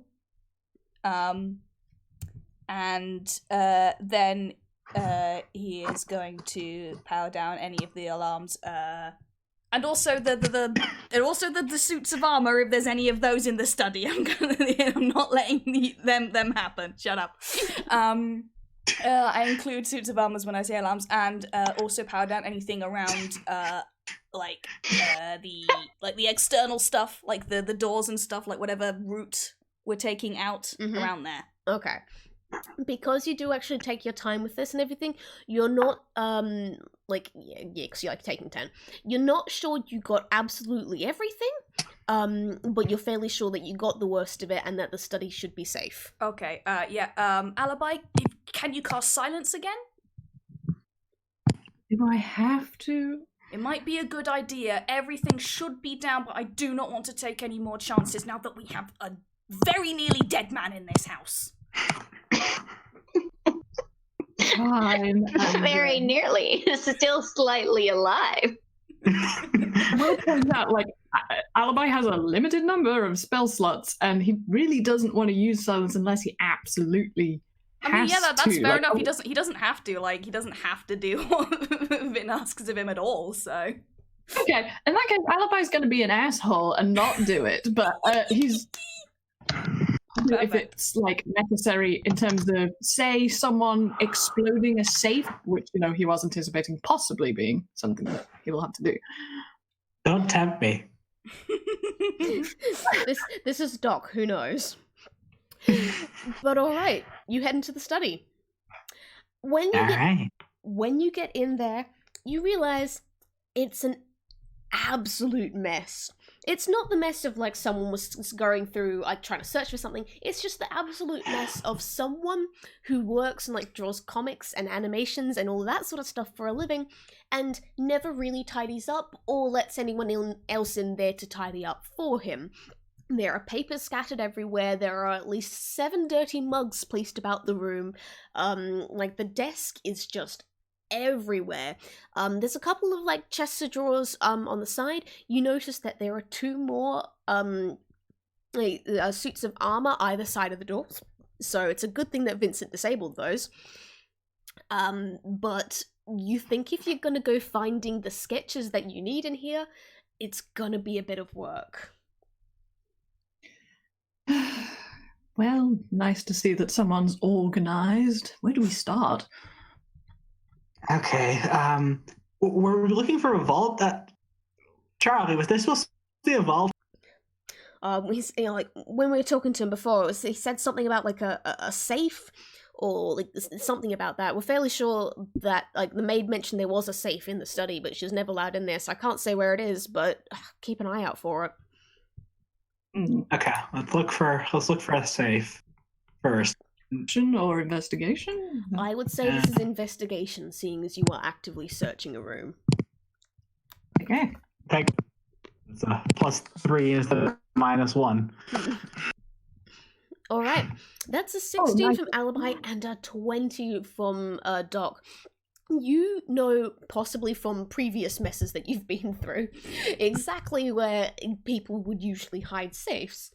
And you can basically make a beeline because there's this one kind of spot that's half underneath the desk and pretty easily accessible if someone was sitting at the desk, but also covered in paper and everything while it's so it is still mostly hidden. But you shove some of the papers aside and there is a safe, and it is covered in little switches and levers and dials and lots of blinking little lights.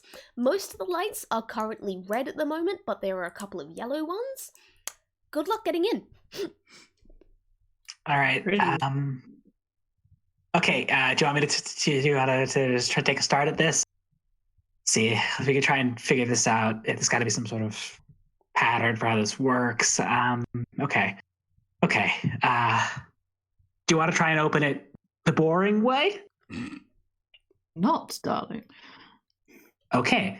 Should I go get some of the explosives I left in the other room? It's up to you, sweetheart. But you definitely will have more experience in this field than me. And Alibi is basically just going to keep watch and be making perception rolls like crazy. But like, if Doc does explode this thing, he will cast silence again. Okay. Okay. First things first, I'm going to try and figure out the mechanism. I'm good at machines, hopefully, so I'm just going to try and figure out what goes to what and what needs to be done to make this thing open. What should I roll for that? I'm asking in character for some All right. What you would need to roll here, I think. I think this is again. It's kind of going to be your choice between investigation and insight. Insight if you're going to make like educated guess. Investigation if you want to have like a really good look at how this thing is and how you reckon it works. And I don't suppose I could apply like Tinker's Tools proficiency here instead of. No, that doesn't make sense. No. Just like for machines. Yeah, no, that's fair. Well, I mean, like this safe obviously has some sort of. It is obviously got some sort of mechanical stuff going on with this many levers and switches and lights and everything. So you could probably have a go at it with your Tinker's Tools if you wanted. Yeah, that's what I want to do because that's a much better number than my investigation or my insight, if that's okay. Yeah, of course. And you know what? I think it's time to have a little bit of a flashback. Yay! Yeah. Good choice. Okay. We see a baby Doc. Oh. She's about half as tall as she is now. The fading hasn't reached her left eye yet. It's just her cheek. And she's in her home. She's with her parents. There's this little gnome alchemist and this towering dragonborn historian. They're her moms, and they're great.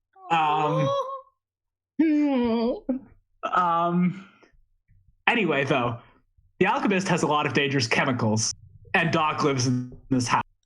So the alchemist keeps those chemicals very secure.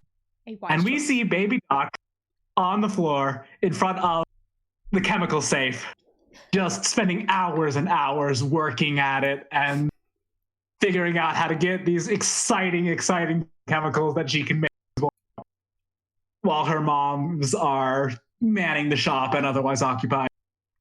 So she's using that experience.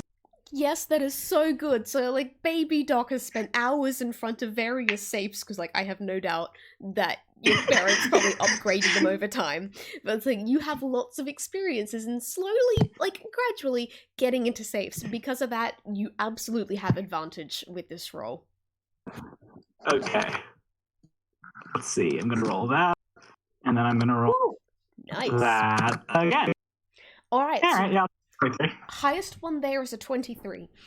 As you've kind of like, you look at how fancy and intimidating this safe looks, and you kind of manage to lever off one of the panels out of it, and you look at all the wires connected there, and you're fairly sure that switch connects to that light there, and if that light goes on, then that one goes off. And you have a look at this, and you're kind of going, this seems overly complicated for a safe locking mechanism. Obviously, like, safe locking mechanisms are like, they're gonna be difficult, of course, because people aren't meant to get in, but this doesn't seem like something that you're actually meant to go through and flip like these 20 switches to make those ones turn green, because then you've got to worry about that dial there, and it seems like too much. And you realize that all the lights and switches and everything are a distraction. And that's not actually how the safe is meant to open. Interesting. Okay, Alibi, we have a problem. Listening unwillingly, but yes. None of these switches or dials do anything. They're a fancy distraction for people like me. Ah, well, misdirection is something I know about. And Alibi is going to have a look at, like, the sides, the top, the bottom of the safe. Like, if there's a simple to this thing, like, it is just a magic prop trick thing. All you see is just more fancy lights and levers, frankly. Well, I'm out of my depth. Oh, bless. Can I ask what's the? You guys, it's a safe. You just open it, right? Well, we don't know how to open it. That's the problem. Do none of you have an unlocking spell? Oh, do you know knock? I do know knock, yes, and also this man is changing color again, so if anybody wants to come and help me, that would be handy. You want to do a bit of a switch? Please. Considering knock makes a bloody great big noise, I think silence could be very useful at this point. All right, I'll go on up there and do some healing. Oh dear. Best of Thank luck you. with whatever you manage to do. Spella just she scatters down the stairs. Quick question, Vincent. When you were going through and disabling everything, or like all the security and everything, did you do the stairs? Yes. Why wouldn't I do the stairs? We have to go back down them. Okay. Yeah, you said they were gone anyway. Like, that's why they didn't get set off on the way up. They Yeah, weren't- see? I turned them off. There were alarms on the stairs and I turned them off. Oh my god, Kid Doc. I've just got to double check. Baby. All right, you guys do. I need to see this. You guys. Sorry, what just got posted? Picture of Kid Doc by Yes! Mossery. It's so That's sweet. adorable. She's I love her. a baby. God. That's so good. Sorry, I haven't been seeing all the art in this. I love everything. Also, I that love. picture of Alibi swooning the guard is great, but the hood never comes off. That's important. This is all adorable. I love it. Oh, this is great. I gotta look through it all afterwards. I love being in a Discord with artists. My goodness, this is so fun. All right, so you guys managed to go up and down the stairs as necessary. Doc, you are now up in the master bedroom. There is a man on the bed. He's not bleeding out anymore, but there is a lot of blood on the sheets, and he seems very cold. Okay. I don't actually want to heal him and wake him up, right? That's a bad idea. Leave him alone. Okay, I do. I am actually. I got a little bit of training. Actually, unfortunately, it is a wisdom-based skill, which is not excellent. Vin is actually genuinely going to attempt to persuade you not to heal this person. I'm just gonna try and get him warmer and less bloody, because that loss of blood can cause long-term complications. And if we don't, if it's frostbite, that's also bad. I mean, he's sort of stable now. Last, I'm gonna just try and roll a medicine check on him. Yeah, go ahead. Because I am proficient with medicine, but I have a -1 wisdom, so it's +2. Oh, Natural one. Natural one. that's a good fail. Okay. Oh, So, God. you're looking at this guy and you're kind of going, okay, because he's cold, he's bleeding out, less blood is coming out. Maybe if he's colder, he'll just stop bleeding, he'll stop bleeding altogether and the wound will be fine. It's fine, you've just got to make him colder. Mm-hmm. This seems absolutely logical. Yep. Oh my god. Don't worry, I have healing spells if that becomes necessary. What is going on? Don't leave him alone. Stop poking But if the he- dead body. If we make him colder, he'll get better. Don't know. That doesn't sound right, but I don't know enough about healing to argue with it. Please just leave it alone. We could accidentally cryogenically freeze him. Possibly at this point. If I freeze him, it's great. Listen, the more we tamper with evidence, the more evidence we are leaving behind. Please just stop. I was gonna say I'm wearing gloves, but then I realized I don't actually have a place. Hey, technically he got stabbed by an ice knife, which is the perfect weapon because it melts and leaves behind no murder weapon. You are wrong in so many ways. So is he destabilized due to my awful Yeah. roll? Yeah, he's gonna make his fucking rolls again. I'm not actually gonna make the rolls for the sake of like reasons. But at the same time, No, it's like, we should follow through with these consequences, Kai. oh god. Okay, you know what? He's gonna make his rolls. Let's just see how it goes. You made him really, really cold. All right, so Okay, that's 1 live. That's 1 die. Wait, can we do something else in between these rolls? Yeah, go ahead. Yeah, we should like pace this out because that's once every round, which is 6 seconds or something. I can't remember. Yeah, it's once a round, so I get to. Yep. Okay, guys, should I make medicine checks again, or should I just try and heal him for real? Well, I Please fucked just up. heal him. Put a fucked up. blindfold on him. Tie him to the bed. Okay, yeah. This Vincent, is going wanna somewhere I bed? don't want it to go. Gods. Vincent, do you want to tie him to the bed? Oh god, I messed up so bad. Oh, real tight aren't supposed to get cold. That's not a thing. What was I thinking? What did you do? All right, that's 2 to live. Okay, you know what? I'm gonna make a medicine check. No, I'm gonna make a medicine check. I'm gonna make a medicine check. It's gonna be fine. He's gonna be okay.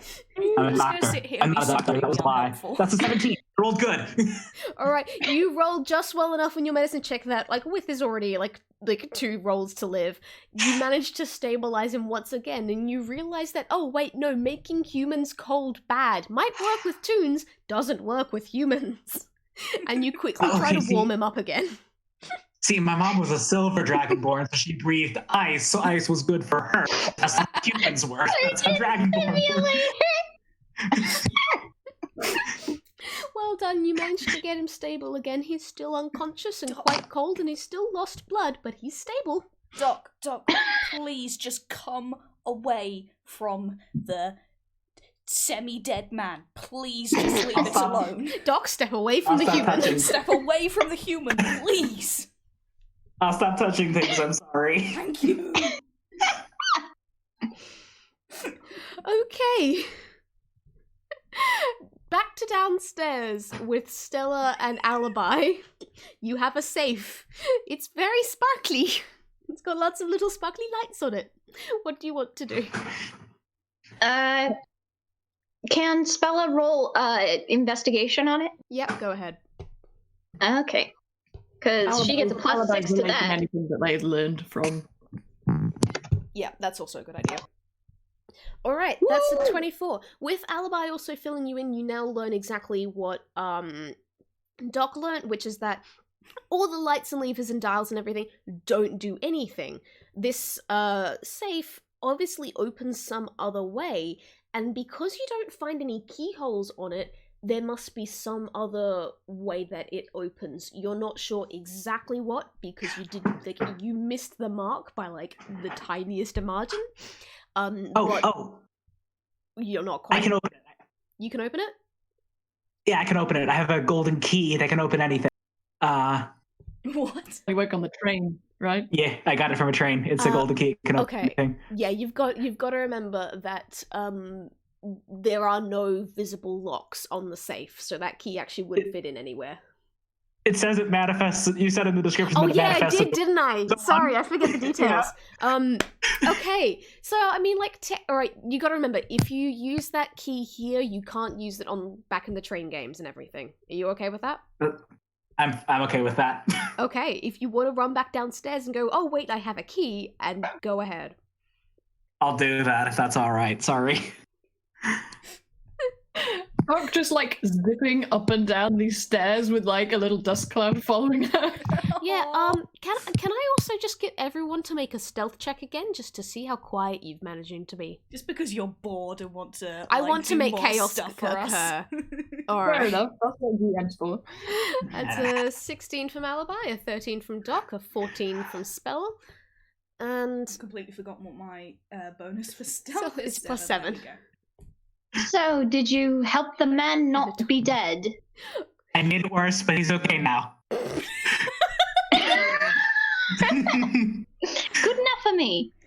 All right. Did Doc just like take off back down the stairs? So now Vin is just kind of hanging around upstairs, like by the. Okay, like so he doesn't know what's going on at all. Not unless people are talking over their earpieces. No. Are people talking over their earpieces? I said the key thing over the earpiece. Yeah. You had a key. Listen, it's a one-use key.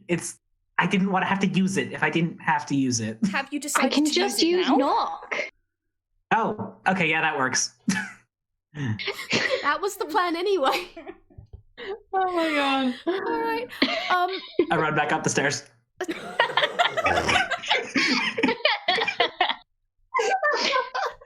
Wow, this Dog heist did is not skip going leg great. day, did she?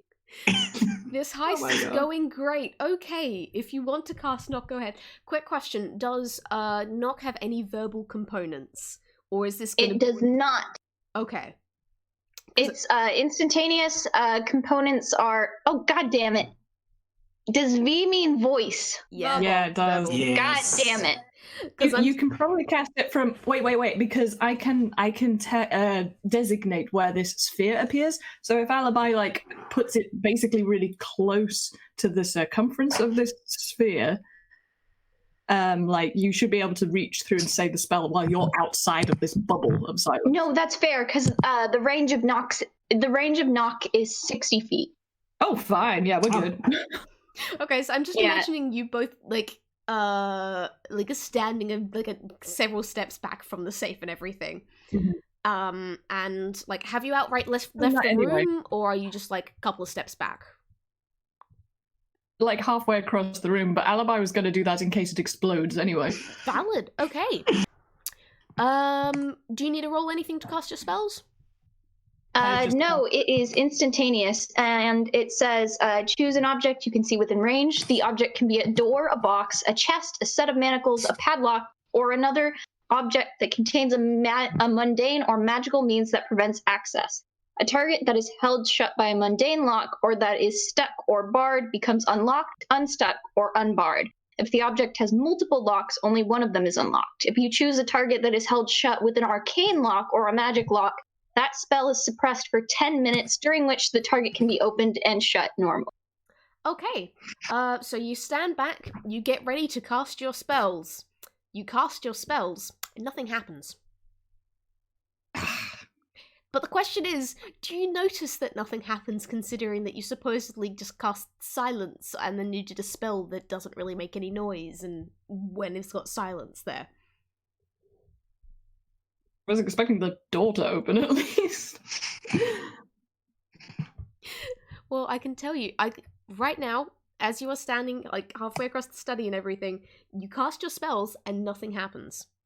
You're fairly give me insight, both of you. Or actually insight or arcana, your choice. Yeah, I'm gonna use Arcana for that. So, Alright, so 14 from Isabella and 12 from Alibi. Alright, with Nope. that, you're fairly sure there's something else going on, and like, when you cast those spells, it wasn't just the whole you cast them and nothing happened, it was you didn't actually cast them. No magic occurred. oh, so we didn't waste our spell slot. No. Nice. Why don't we just take the entire safe? It's Sounds bolted to the very floor, risky. but you can if you want.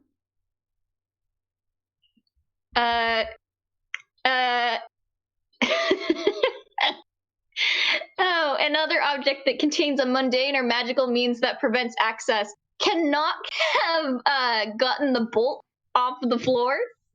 No, the spell wasn't cast, so it wouldn't do anything. Damn it. Oh well, I'm out of ideas. All right, Alibi's sort of standing there tapping his foot, and he's like, right, so we're in an environment where the magic doesn't work. So we have two options. We either disable whatever disabling our magic, or we remove the safe to a location where our magic can work. Can Spellcast identify on this thing? You can Or try. will it suck up her magic again? It won't Hmm. work. Any- Okay, thank you. Any magic that you try to cast doesn't work right now. I'm going to say all of this into the earpiece so the others are in on the fact that magic is nixed. Do the earpieces work? Oh, good question. The earpieces still work. Okay. It's fine. This is one of those when we're like while Jay helped me out a whole lot with the planning for this whole heist, and I appreciate it so much, there's a whole bunch of little things that I have in place that I only have in my head, so they don't know.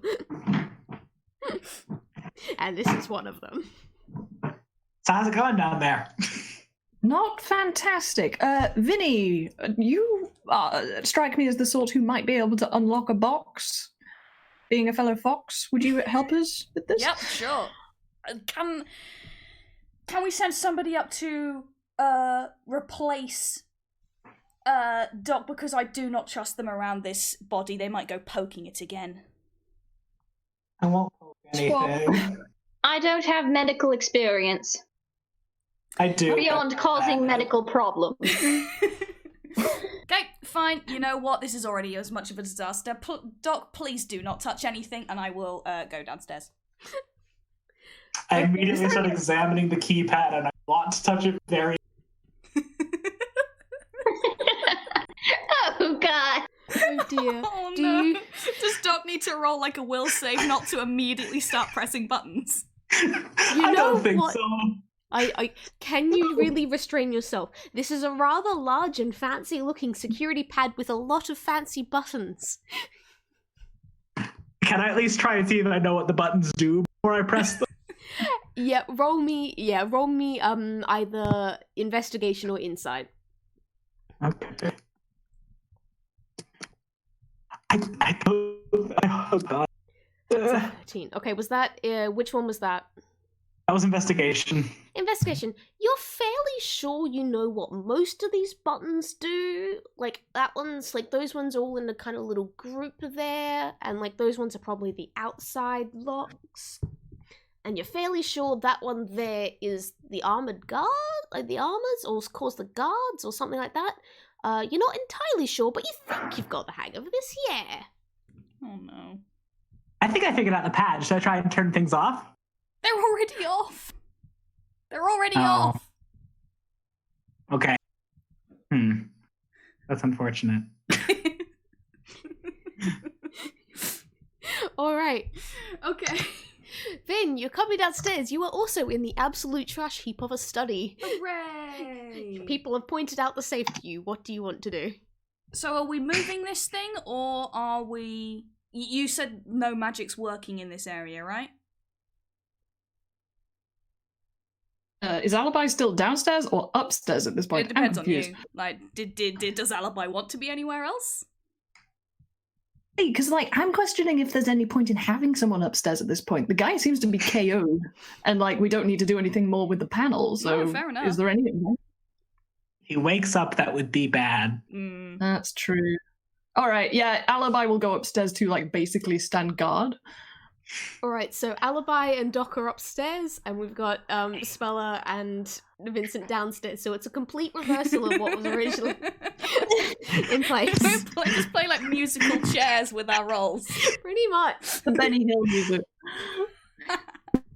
Okay, Benny Hill music dies away as Alibi goes up the stairs. Okay, genuinely, like, what is our intention at the moment? Are we supposed to should we try and open the safe manually, or should we remove it from the floor and try and take it out? Because if it's if there's some kind of like magical suppression thing, it's probably not over the entire house, considering that all the alarms are magical and stuff like that, or at least the ones that we've seen. So should we try and unbolt it from the floor? I believe that unbolting it from the floor would be the best if we could actually manage to carry it out, considering that it is made of metal. If you can manage to lift it, I do believe I have a spell that could work to carry it around. I could cast Floating Disc, we could put the thing on it, and then we can just float it out. I mean, If it doesn't eat my disc. I mean, we could probably, like, if we managed to unbolt it, we could find something, we could probably, like, roll it along on something like, you know, like little rollers or something. We could get something from the kitchen. Does anyone have a skateboard? We have a yes, hamster. we can, like, get skateboard from Hammerspace. Dude, that's what floating disc is for. Floating disc is magic, though. Yeah. Yeah. If I recall correctly, the last time that I saw a safe unbolted from the ground, someone did actually put it in Hammerspace. Yeah, you know what? They put the entire desk in Hammerspace. You know what? If that's, you know what? I'm just going to go ahead and try and unbolt it from the floor. What do I need to do that? That's the plan I'm sticking with. I don't know, cause like, do you have something that can like unscrew bolts and everything? Oh, true. Because Well, Doc has a massive wrench, right? True, I Doc, have thieves- come I have downstairs. thieves tools. All right. Okay, I've gotta just check something real quick This here. is just so silly. Oh shit! 20 minutes later. No, that actually wasn't a timing thing. That was What was that? What was that? So like, are you both going up and down the stairs? I think Alibi's still upstairs. I'm going down. Yeah, but I'm saying, Yeah, like, Alibi Vincent, is are you going up? guard. Vin trusts Alibi a lot more than he trusts Doc at the moment, so Horrible decision, really. Okay, so it's just Doc going down the stairs and no one going up. Yes. Okay, one moment. Where did I put that table? Here we go. Oh. Passive perception, wasn't it? Oh wait, no, it's 10. Wait, is it 10? Yes, Yeah, it it's a is. D10. Oh no. If you Oh, kill Doc, I'm okay. gonna be so mad. Okay. Doc, What did we do for 3? as you are running down the stairs, you hear kind of like clunking and clattering happening from like at the top of the stairs and a couple coming from downstairs, and it sounds pretty similar to the guard. This is the armored guard and everything that you guys faced before.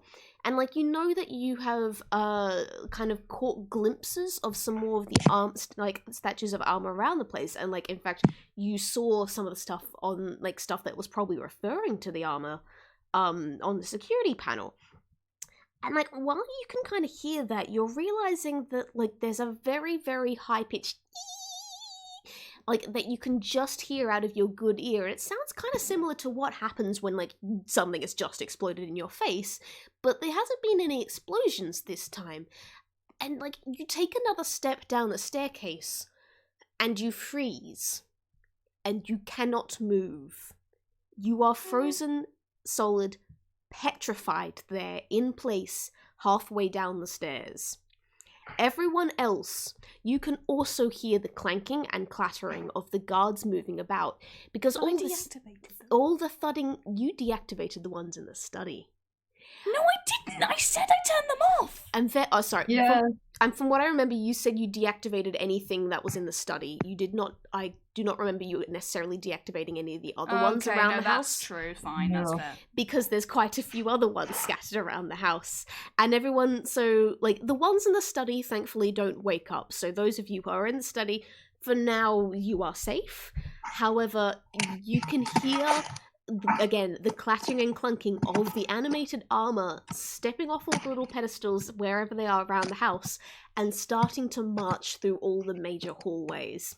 Because you guys have been running around a lot, and while you did disable chunks of the security, and like that's how you have managed to do so much running around for so long, you didn't actually manage to disable all of it, and the running around still making noise, and like the house itself can actually tell where there's movement when there probably shouldn't be, aka in the middle of the night when the person that owns a house is usually asleep. Or dead.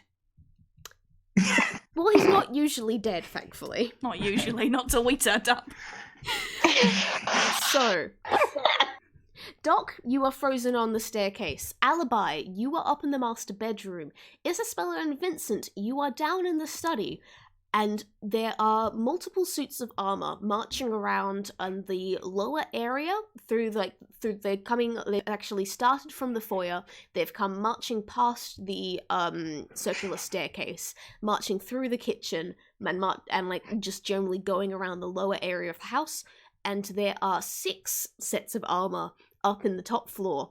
And you've got some that are just kind of marching from just outside bedrooms 2 and 3, and they're marching through the gallery. You've got some that are standing around in the theatre, and you've got some that are standing around in the game room. It's going to be a lot harder for you guys to go moving about now. What do you want to do? Can Spella has a spell book on her. Can she pull it open and then roll a history check to see if she can reference, if she knows what this type of safe is? I wouldn't say history would get you that. Knowledge Arcana, though, right? Yeah, if you did, you don't know, you don't know if the safe's actually magical or not. But if I have read about this, would I have seen this safe before if I've read about it? And she reads a lot. That's her thing. Okay, in that case, yeah, give me history, because that's the only thing here. This is one of those times I'm kind of looking over at Pathfinder and all the different knowledge checks you could do there and going, that's a better system. But since we're doing D&D, roll me history. That's a 15. Okay. You think you have seen something about this sort of safe before. You're not entirely certain. It might have just been a similar one.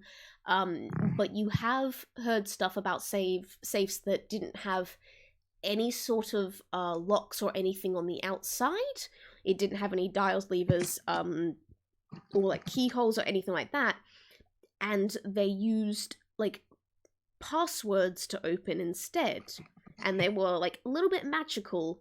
But that's not this safe. This safe is different because it has got a whole bunch on the outside, but maybe it's the same maker? Oh, bollocks, it's a magic diary lock. What? Do you say that's into the earpiece? Yes, she says it into the earpiece.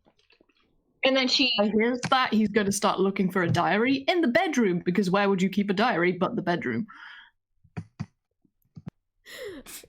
Okay, roll me investigation while you search the bedroom while there is an unconscious man on the bed. He's not going to do anything about that guy unless he starts waking up. Okay. Don't mind me just rolling every so often. I just need to know what's going on with the house. Basically, no change so far.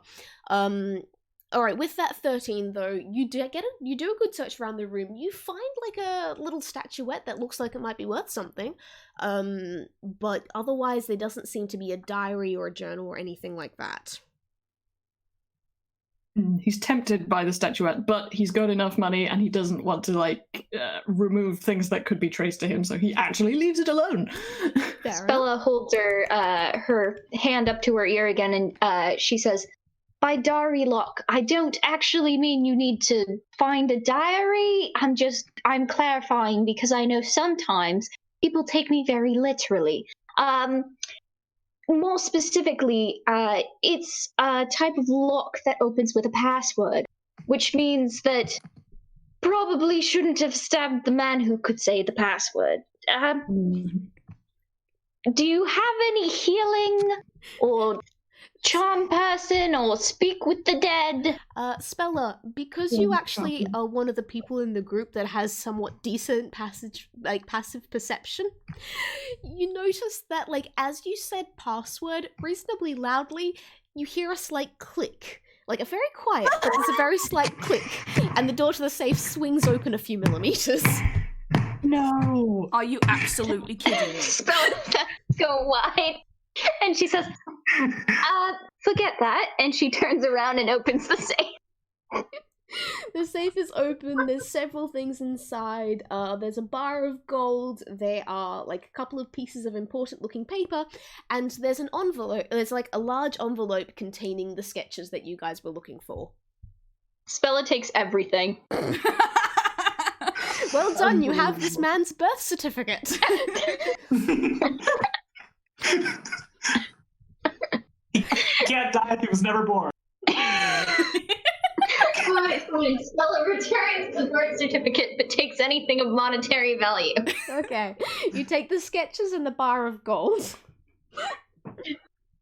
I don't really feel like going through and listing out all the pieces, like, you know, like, those various pieces of paper that are important, like tax forms and this and that. Passports and things you could probably do identity theft with when you think about it. Vincent, Oh, what can do I you take think? his social security No, card? fine. Alright, let's just say you take everything but the birth certificate. You take all the other various pieces of paper, but you leave the birth certificate behind just to taunt him. If he survives. Spella stashes everything in her spell book and then I have the paper. clasps it shut with the leather buckle, so none of it's getting out of there. Okay. Do you put like the whole gold bar in the book? Yeah. I can't think of where else to put it. That's extremely good. I just wanted to clarify. Okay, sketches have been found. You have recovered what you need. Time for you to get the hell out of there, I guess. Let's go. We are leaving immediately. Doc has been very quiet for a while. Has anyone noticed that? Doc? Is everybody okay? We need to get the fire truck out of here. Right, cool. Okay. Let's go. Let's go then. Alrighty, time for a whole bunch of stuff to go off. Because Oh no. this is like, alright, I'm really sad that nobody's noticed Doc. who do we start? have. Question. I've gotten the target. Seriously, can we have a sound off right now? Me and Vin Tollfox man are fine. Doc, Adworth. are you there? How are your legs? Doc? Hang on, I'll stick my head out of the door. Alibi is actually going to leave the bedroom and look down the stairs. Alright, quick question. Do you actually go down the stairs or are you just looking down for the moment? Looking down. Alright, so you see Doc, paralyzed, stuck halfway down the stairs, just absolutely frozen there. And Samaranth, thank you so much for, like, I'm sorry I did paralyze you and it made you be so quiet here. That was fine. Yes. But yeah, Alibi, you spot Doc halfway down, frozen solid. Also, Alibi, can I get a quick stealth roll from you to see if you have managed to avoid the guards that are patrolling the floor? Okay.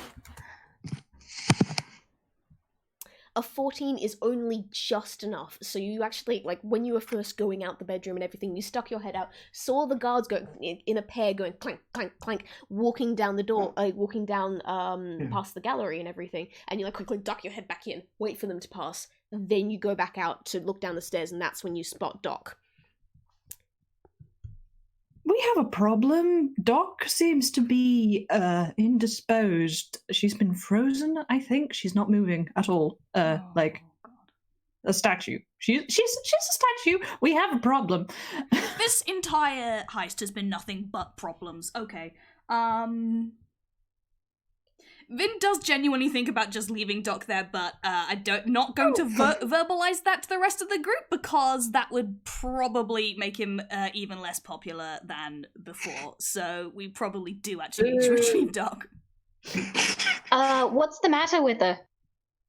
She doesn't appear to be moving. And is the coast clear that Alibi can like go up to Doc? Yeah, if you want to, go ahead. He's down and is like prodding her and assuming like nothing happens, he's going to try and lift her up, but she's taller than he is. Well, the bad news is when you say you hopefully nothing happens, something does actually happen. Oh no! And the moment you manage to actually get partway down the stairs, you are no longer partway down the stairs. You are in a small dark room and you don't know where you are. Alibi, what's going on? Really have absolutely no idea. Your fellow fox is stuck in a box, and I cannot see at all. Help! Fox in box. Fox in box! Can I roll like insight or something to like figure out what just happened? Yeah, go insight. Or Arcana, actually. You can do either. Are you just trapped or are you injured? But I actually have no pegging clue what's going on at all. You think a spell happened, you're not sure what. You know, you don't need the salty language. Some birds would be very offended by what you're saying. Anyway, Doc, when you got a good look at Doc, did it seem magical in nature, or was Doc dead? I really don't know. I really don't know, because when I tried to investigate, I ended up being incapacitated in a box, and I really don't know what's going on, and I'm trying not to panic, but it's not working. You're very helpful. Just take a deep breath. I have to go and... Possibly not too deep. We do not know how much air you have. Splendid. Thank you. Vin, darling. What? Sweetheart. That's not Shut good. it. Okay. Take your mouth and close it. Thank you.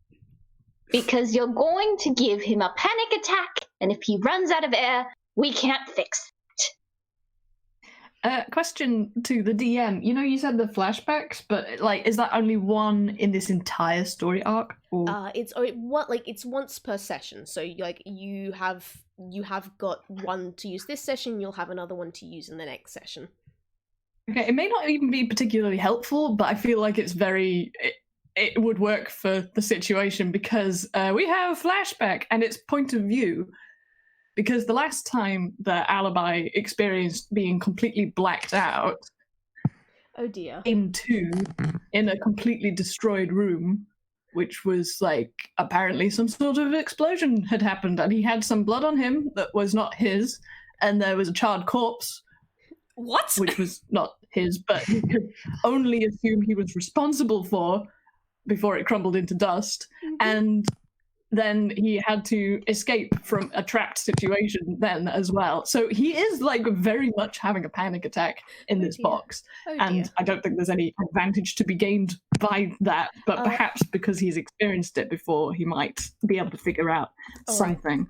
Yeah, with that, alright, so what you have managed to figure out, you've kind of realized that, alright, this is a dark room, but it's not just, it's not the same as before. You are panicking, but you're realizing, no, this is small, it's dark, that's a wall there, and that feels like it's door, there's the door handle, it's locked, but like, okay, small dark room, and that was a teleportation spell. You just got teleported, you've been teleported, it's okay.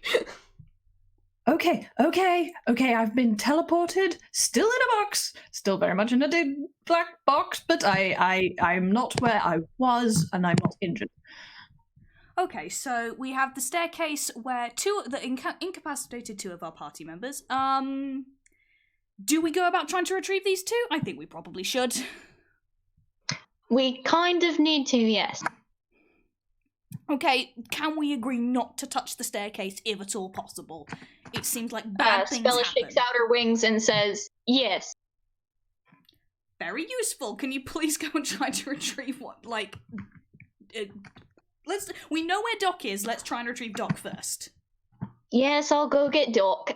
Can you try and do an investigation to see where our second fox is? Yes, no problem. I'll need stealth checks from both of you, please. All right. Also, I am going to say I am looking out for a moment where we can probably end this first Damn session. it! Oh, okay, so Vin, you managed to sneak around perfectly. There are thankfully not quite so many guards on the first floor, so you actually managed to get in quite a look, in a look of a lot of rooms. However, how did I get up to the first floor? Sorry, I meant ground floor. Sorry, you still are on the ground floor. You have a look throughout the ground floor. You're fairly sure that Alibi isn't there. Spella, however, you just like flapping up the staircase isn't exactly quiet or subtle. and the guards spot you. They don't grab you just yet, but they know where you are, and klaxons start sounding as they stare at you for halfway up the stairs, floating in the air. Spella darts up to wherever Doc is, because now there's no use trying to be stealthy. Just gotta go get the Doc. And she is going to wrap her arms around Doc and then cast Remove Curse. Okay. Ooh, very nice. Do you need to roll anything for that, or does it just happen? Nope, it's touch, it's instantaneous, and all curses affecting one creature or object end. That is an excellent spell. Good. So good news, Doc, is you are unparalyzed. Unpetrified. Oh boy. Okay. Oh, I'm not dead. Okay. Hold That's good. on! Hold on to what? Me! Oh! You can fly! Okay. Yes, hold on! I try to hold on. Spella just kind of like locks her arms and then dives back off of the staircase, and now she's zooming back to get to where Vin is, and I'm gonna have to fucking roll for that. Yep, you gotta roll me strength just to make sure you can actually lift up Doc here. Alright, can Doc give me advantage if they're holding on tight enough? Not for strength, no. Damn it. That's a 15 though, so like that's good enough. You are like, it's not going to be the easiest flight ever, but you at least don't go crashing into any walls. You get back down there. You've got Doc. You fly. You drop Doc off by Alibi. By Vincent. You are still in the air. You can keep going if you want. Oh, fantastic. Okay, Doc, not dead. Wonderful. 1, 2. We still where's have. Alibi? We don't know. We do not know. I don't think Neither he's on. do I. I had a look around. He doesn't seem to be on the ground floor at all. Spella, can you can fly and not touch the horribly cursed staircase. Do you reckon you could go upstairs and have a look for him? I could, but they've seen me. Yeah, all of you can just hear alarms blaring everywhere. Spella holds her hand up to her ear and says, Fox, Purple Fox, Alibi, whatever your name happens to be, can you please make some noise? Make a lot of noise. Make a literal fuck ton of noise, and you know I'm serious because it wasn't bleeped. How did you do that? I can't make the... How did you do that with your mouth? Oh, it's the Aarakocra side. Oh. It's how you flick your tongue. Alibi is totally making as much of a noise as possible. He's totally screaming. Okay, can I roll perception for that? Yeah, roll perception. You're gonna please roll me at a disadvantage. With the klaxon sounding, it is going to be a bit difficult. Okay. So luckily I get a pretty good. Okay. Okay. Alright, that's an 11. Good news is that's just enough to at least get an idea of where Alibi is, because, like, as soon as you told Alibi to start making noise, and Alibi started making noise, you can hear kind of, like, thud, thud, thud, thud, thud, thud, thud, coming from, like, an area of the house that you haven't gone into before, but on the map, from what you remember of the blueprints, it's coming from a place called the game room. I knew it. I knew that green square was something. Oh no, that like green square is just another one of the security boxes. You're in one, Oh, like, okay, fine. don't worry. I don't like the idea of a game room in this house. I'm so... Oh, It's where they play Clue. Who killed the guy upstairs? It was... Alright, Okay, so we're halfway up the stairs. That means I have to fly. If Spella wants to get to him ASAP, she has to fly through the gallery, through the kitchenette, and into the game room, and that could be hell. okay. Spella, if you want to do that, I can make you invisible. Would that help? Spella says, yes, please. yeah. Okay. Drink this. It's Acne brand invisibility potion. Side effects include... We don't have time for that here. She chugs it, and she says, you have now earned my respect. All right. Question, Spella. As you, obviously you're gonna go fly up the cursed stairs. Once you get up to the top floor, are you back on your feet and sneaking around, or are you still just flying to be fast? Considering that my flight speed is like, hold on, I need to check what my flight speed is versus my movement speed. Movement speed should be 30 feet per second, Yeah. and flight speed is, if I can fucking read, God, I can't find where it is, but features and traits, that'd be where it is. Spellcasting, blah, blah, blah, flying speed 50 feet. Yeah, that means I'm going to be flying. An excellent choice. Okay, you. Yeah. You have No, I was something. just gonna say, before we resolve anything that Spella may have to fly into, Doc, we still have those semi-reliable explosion devices, yes? You want me to blow up the generator? Because I will blow up the generator. I mean, everything's been rely- activated and is powered by the generator. I think maybe we should explode it. Doc presses the button. She's trying. Okay, I am legitimately gonna basically flip a coin here, just to kind of see how well this explosion goes. Because it's either gonna work exactly how you need it, or it's still gonna blow up and not quite work exactly how you need it. So, good. It's like good bad.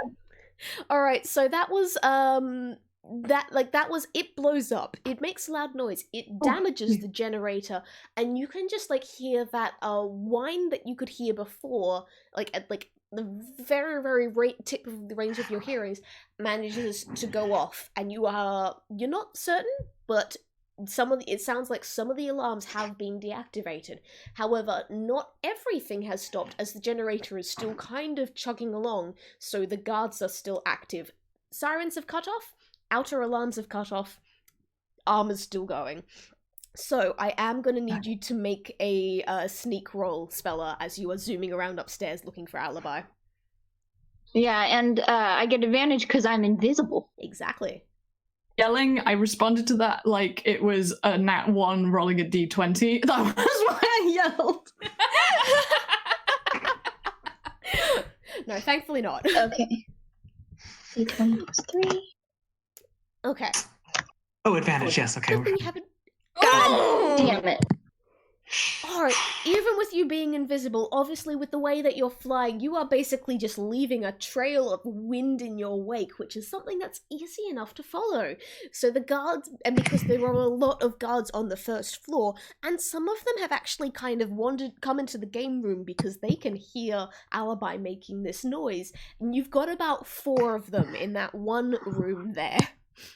Alibi, you are actually in one of the little closets just off, on the map in the game room. A little bit to the left, there is a bathroom there that is, I have not actually labeled, and there's a little cupboard next to it. You are in the cupboard in the bathroom next to the game room.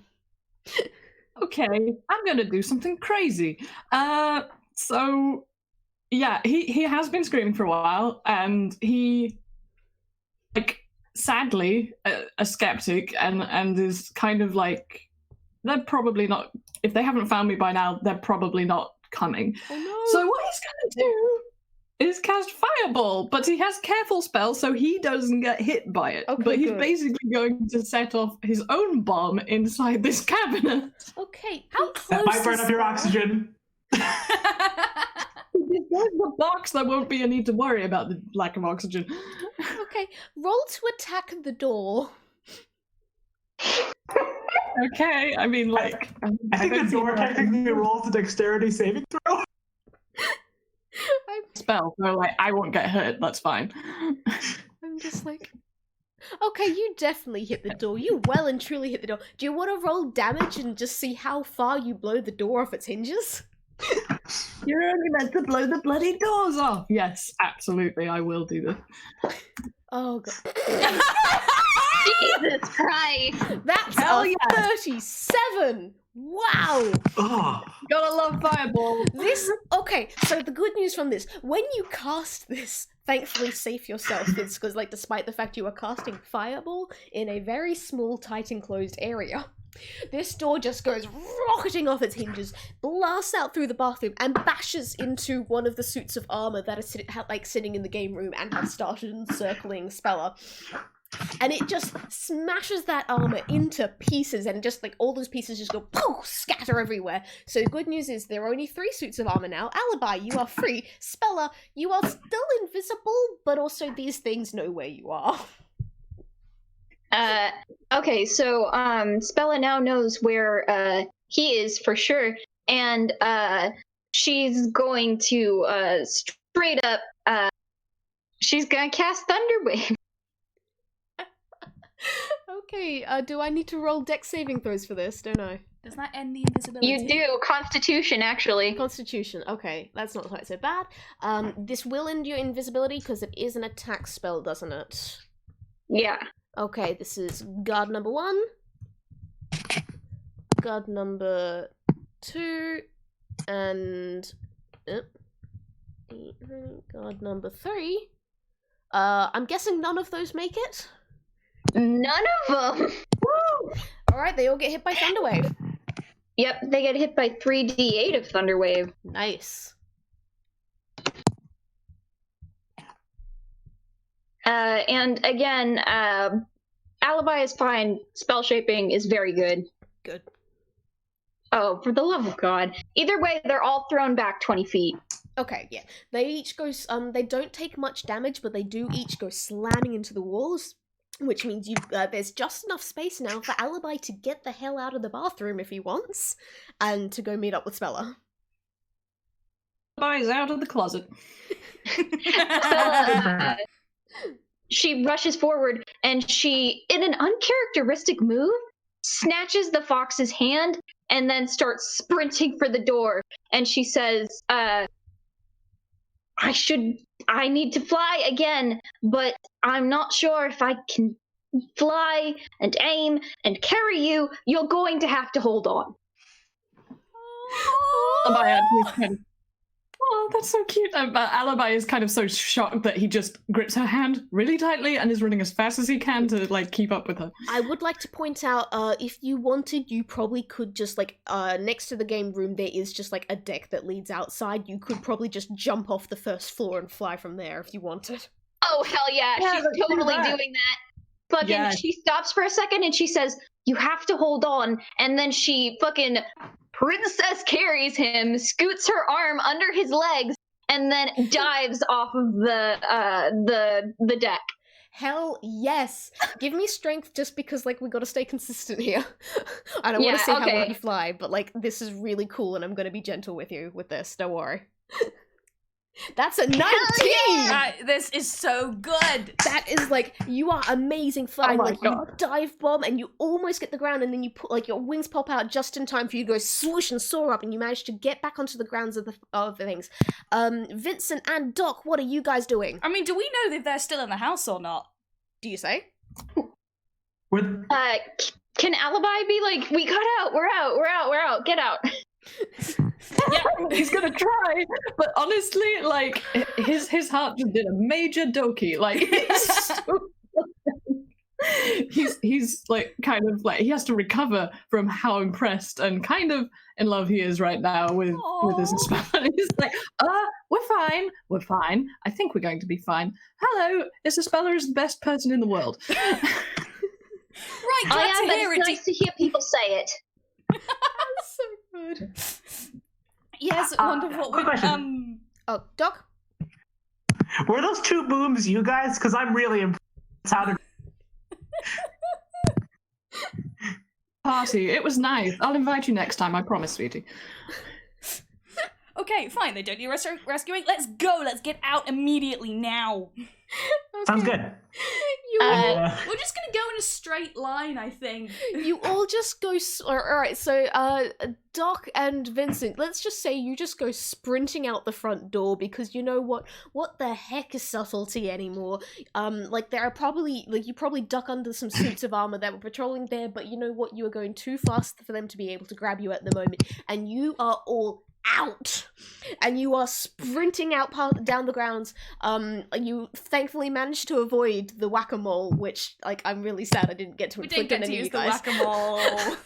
But you, Spella is still flying with like Alibi in a death grip, yeah, and she's just like, oh my god, it's so my wings good. are gonna hurt after this. Oh god. And she's just like, but your coat is very soft. That's nice at least. And she's just flying and trying not to like freak out. All right, Doc, Vincent, you are just sprinting over the grounds and everything out towards the gate because that's like the only real way you guys can get out of there. You spot that the guards awake now, but considering all the alarms and the explosions that have been going off, that's fair enough. Spella flies over the gate carrying Alibi. I'm gonna be nice and say that you guys can just get through the gate without issue. Like, Vincent, with your UPA kind of stuff, you just managed to go through the bars. I don't get stuck this time because it isn't funny. Yeah, exactly. This is the big dramatic moment. You guys are just out of there. Doc, you, what Explode the exciting gate. thing can you do? Do you just kind of like use an I explosive blow up to the launch- gate. Yeah, I okay. just fully blow up the There we gate. go. Yeah! Perfect. You just lob an explosive at the gate as you're running. It explodes. You get through. Everyone's out. You're running back to where the cart was. Because this is time for you to make your big escape, and you know Charlie's just there, like waiting there with the horse, getting ready to get you guys out of there. You got the sketches. You're out. You're in one piece. Like, none of you really got hurt. You're safe. And then you Spella I don't like where this is straight going. into the cart. You find the cart tipped over on the side of the road, right where it was before. And, like, the horse is gone. Charlie is gone. Ellie is gone. You can still get the hell out of there if you want, which you probably should do, but you'll be running on your There's a feet. child missing. I'm not gonna. There's a missing child. Yeah, my child and my boyfriend. What? Spella, once again, she crashed right into the upended cart, and she just kind of, Alibi said she was carrying him princess style. He hit the cart first, and she just kind of collapsed against him because, God, she flew very fast for a very long amount of time, and she's just gonna lie here now on top of this soft. This is a pillow, right? No, and she like pats it, and she's like, "No, it's the fox. Whatever, I don't care." And she just passes out. Oh, Alibi is going to like very gently pat her on the head and say, "You need to work on your landing, but thank you very, very much." And if she's taken any injuries, he's using healing word on her. Okay. Landings are optional. But inevitable. What is our next course of action? This looks bad. This looks terrible. This looks extremely What dark. happens? Well, we're not dead, and neither is the guy, and we got the things we wanted, and You you have realize nice eyes. you guys, as fucking adorable as this is, I do want to round this all off. You guys realize that you haven't actually heard Charlie on the comms for a while now. You don't know what has been going on. But Vin is freaking the hell out, by the way. You guys are having your, like, really nice moment. And I don't want to interrupt it, but also, he's not doing good! And I'm gonna say, you guys can actually hear sirens in the distance, because with the number of explosions and alarms you guys set off, there's people coming. There are people coming who are here to deal with this, and you guys need to get out of there. And with the horse gone and the cart kind of totaled, there's no real option but to run. Spella's got the book with the stuff in it, right? Yeah. Yeah, it's strapped to her, and it is strapped shut, so there's no worrying about anything falling out. Yeah. Nope, that's fair enough. I was just wondering if it would be easy, because currently, Vin's plan is take the book, get the hell out of there, because, sorry, but his boyfriend and his child are missing. Yeah, we need to find. And I am going to say this. Sorry, do you want to finish, Samaranth?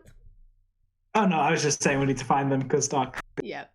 Sorry. I'm gonna say this finishes with Vincent just kind of like going to grab the book, realizing it's tied to Spella, and going, okay, no, that's not going to work. Kind of picking up Spella and Alibi, and then just all four of you guys just sprinting down the road, trying to find somewhere to hide before the police go crawling all over this place. Maybe heading back to the apartment, but for now, you guys are just getting the hell out of there and wondering what the hell has gone wrong. And I'm going to end the session here. Oh my god. Is everybody okay?